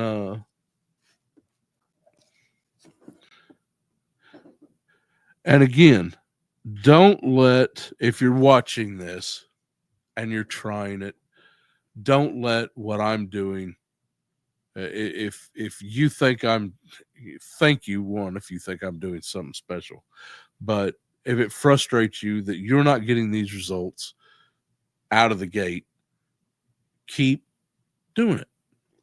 Nobody's, I mean, if seriously, if you're in a position to where you need this to be perfect out of the gate, then you might need to rethink your situation, because you, sir, or ma'am, or they might be fucking up. Stop. Get some help. Um, phone a friend. Just keep at it. It comes. It just comes with practice, and usually, with most things, sometimes you just get it. And when you practice and you're doing it kind of on a daily basis, um, eventually, and I promise you this, it is the same with every person who does this. It's got to be a human thing. Eventually, it just clicks, and you're there. You may not know it. Imposter syndrome is a powerful thing, and sometimes it's not there, and some people never get it. But if when you do, it just clicks, and all of a sudden it makes sense. And that's what happens from just doing it every day. Pick up a pencil, find something in the room with you, and draw it.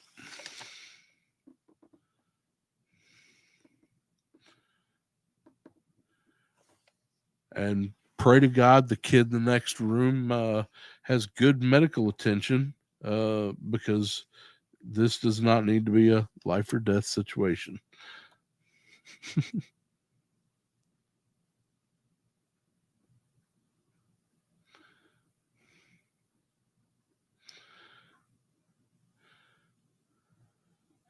I may, in a few weeks, uh, go over a few. If leave a comment after the show, um, if you would like me to cover some more absolute basic fundamentals, like different shading, uh, stippling, cross hatching, you know, uh, shit like that. It I don't mind doing it. It's easy. It's a fantastically easy art lesson. So, if it's something anybody wants, just leave a comment, and I'll put something together.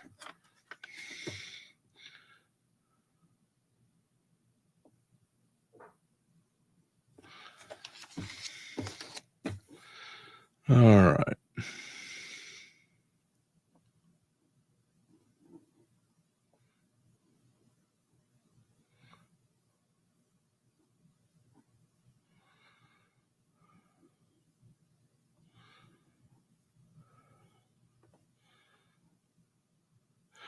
Perspective is something that is really good. If I had one thing that I could really push on somebody just starting,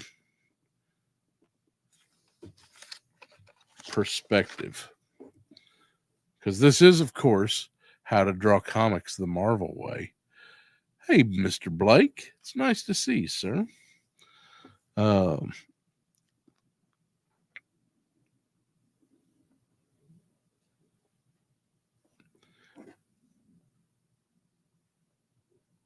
it's not always necessary, but it's definitely something that no matter what you're doing, uh, it will help you.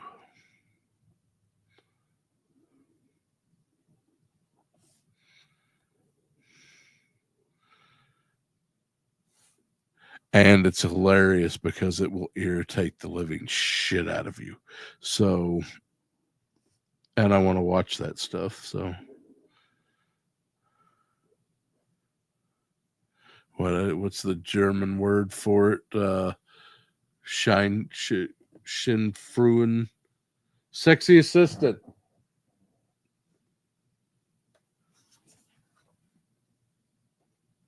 What's the German word for when you take pleasures from others' discomfort? What? Schadenfreude. Schadenfreude. Yeah, I'm still fucking it up. Yeah, so that's drawing perspective.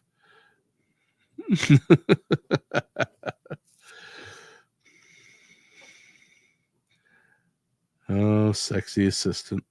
I am useless without her.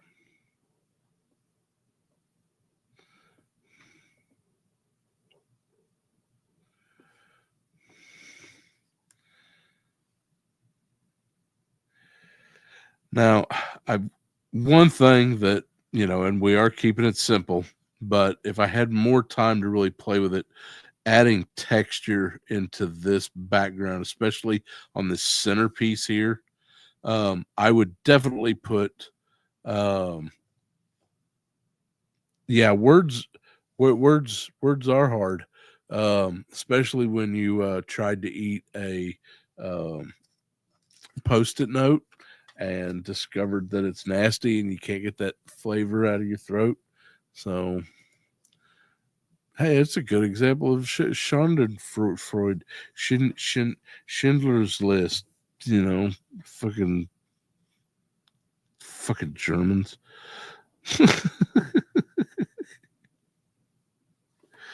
All right, so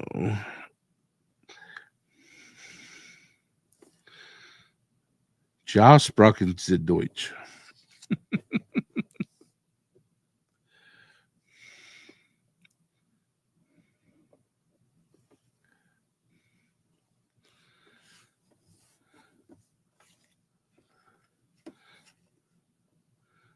We got a couple hands over here. I think we decided that we were going to go with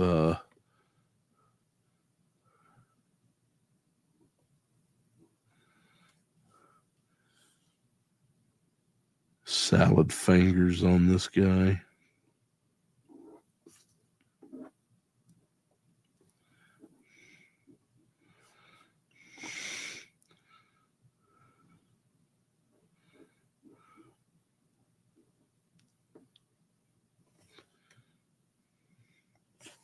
Yeah.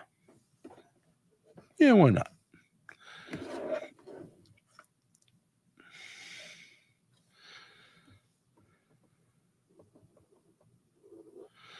Okay, now again, this side over here, this is our dark side. So we don't want to get just silly. We want to just stick more contour drawing.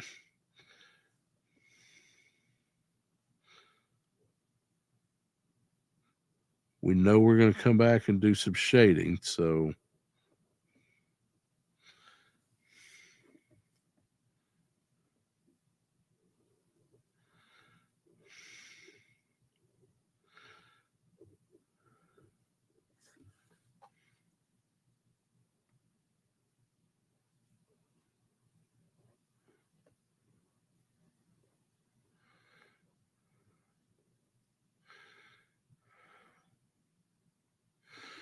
This is kind of, we took the tail right here, turned it into kind of a warrior skirt.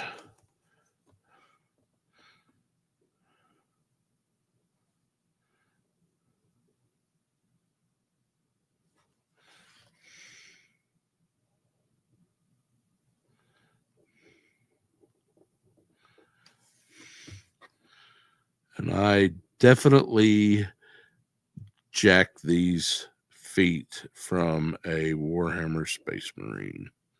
So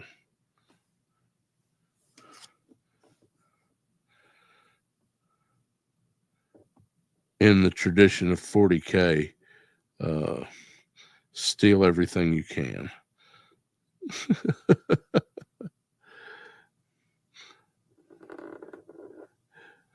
Artists call it illusions with an A.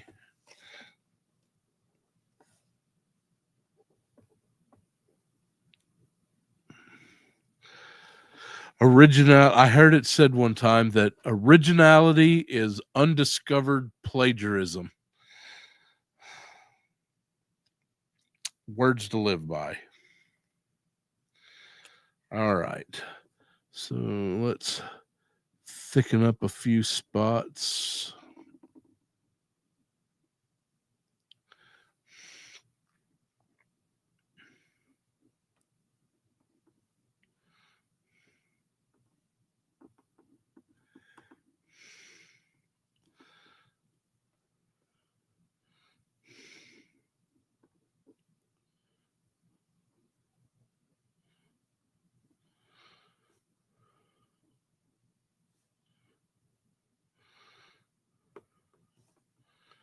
Now, when you're doing this thickening up, this is where those old Papermate markers really come in handy, because you don't want to tear up your good tips.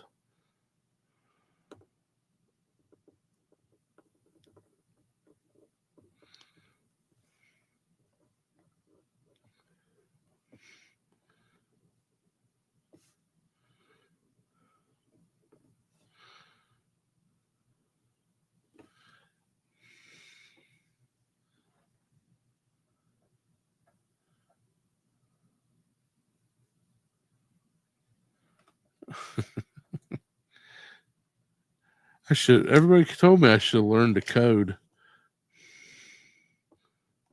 I'd probably have twice the back problems, though.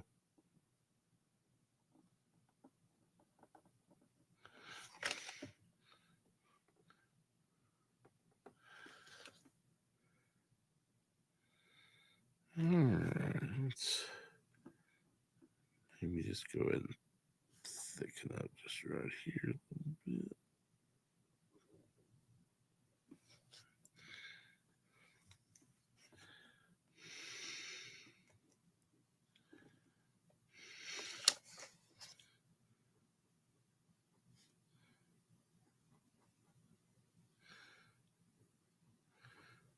A little cross hatching, couple party dots.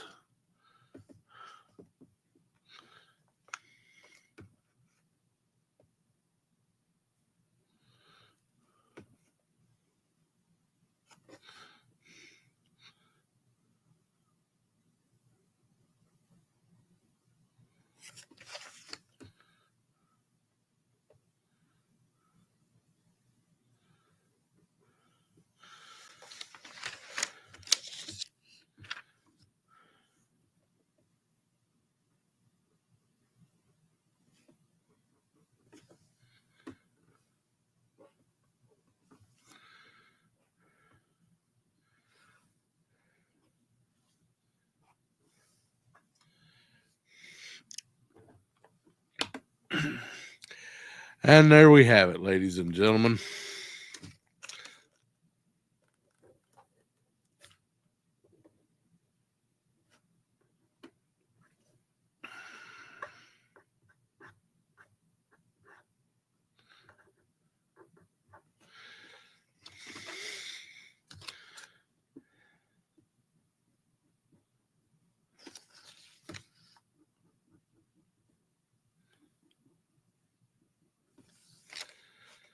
Throw in a few shade marks, but remember, keep your shading simple.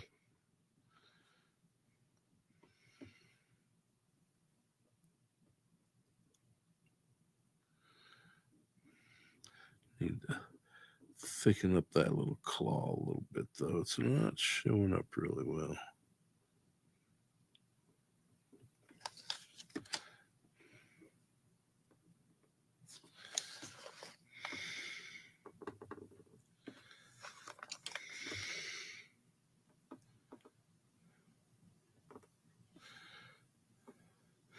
Now, when I do fingers, especially ones like this where it's a little bit in perspective, I'd like to just do one side. I don't know if it's right or what it is, but it I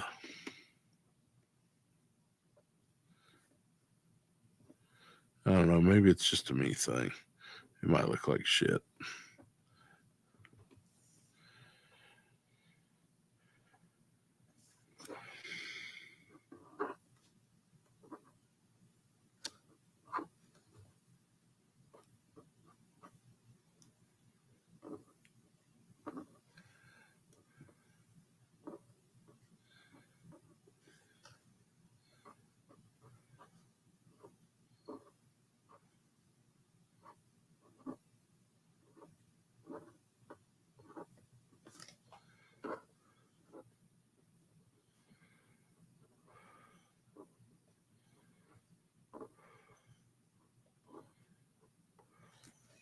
Good fonts are also important.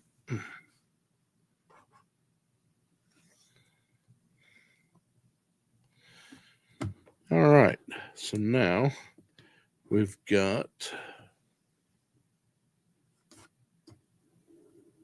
just take your blue tape off.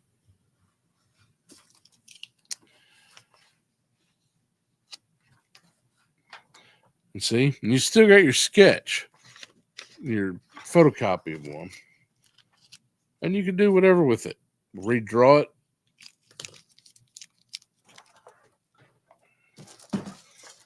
And now that we have a clear vision of what we're doing, it'd be real easy to transfer it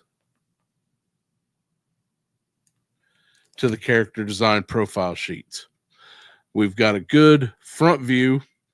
From that, it'd be super easy to do the side view and a back view. And you could do multiple views from there.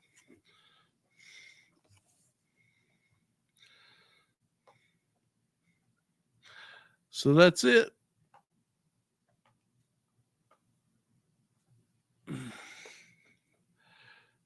It's not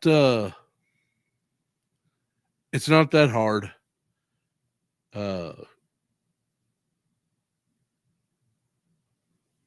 Keep it simple. Have fun with it. And play around. Next week, we're going to be taking a break from Project Mudbug. He will come back in 2 weeks. Next week, I am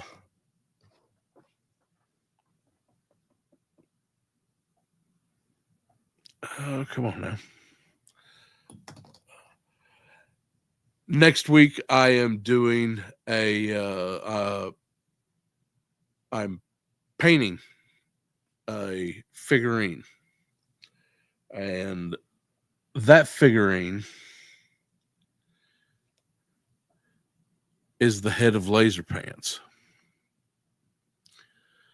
So we're going to do a little bit sculpting. We're going to get him primered, and I am going to break out the acrylic paints and basically paint a miniature.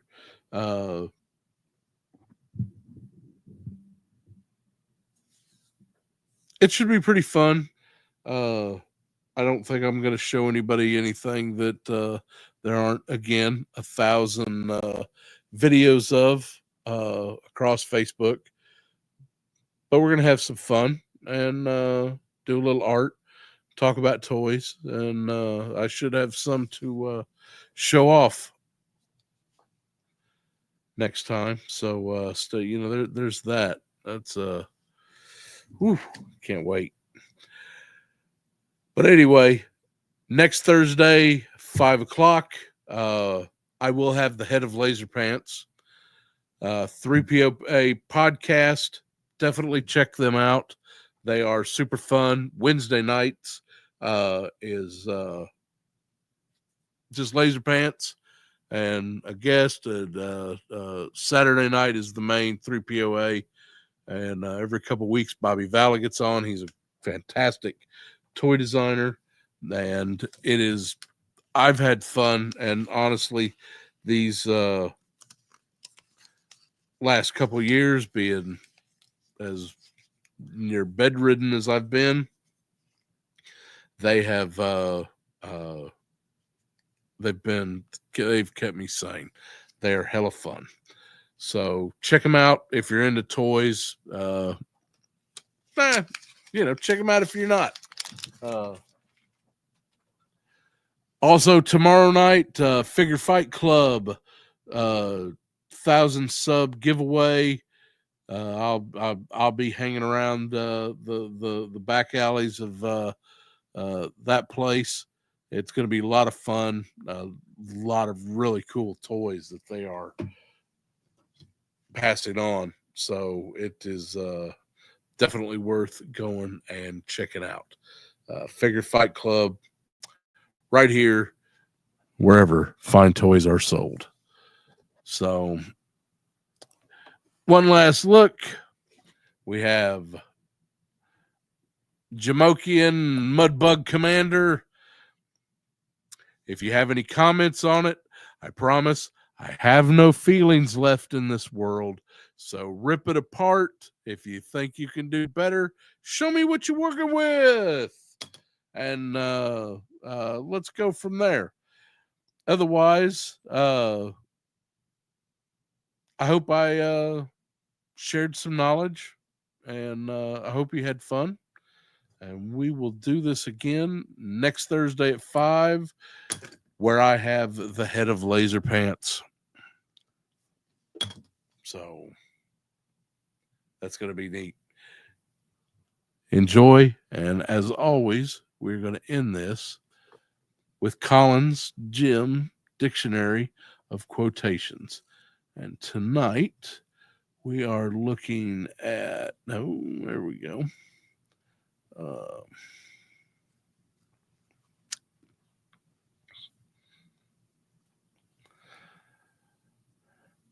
Dante Gabriel Rossetti, 1828 to 1882. A sonnet is a moment's monument, memorial from the soul's eternity to one dead, deathless hour. The House of Life, Part 1, Introduction. Weird shit, this book. Get me some modern quotations. Thanks, everybody, for joining me. I hope everybody has a great time. Have a great week. Reach out to at least one person this week and just say have a good day. That's all you got to do is just one person. And say, hey, how the fuck you doing?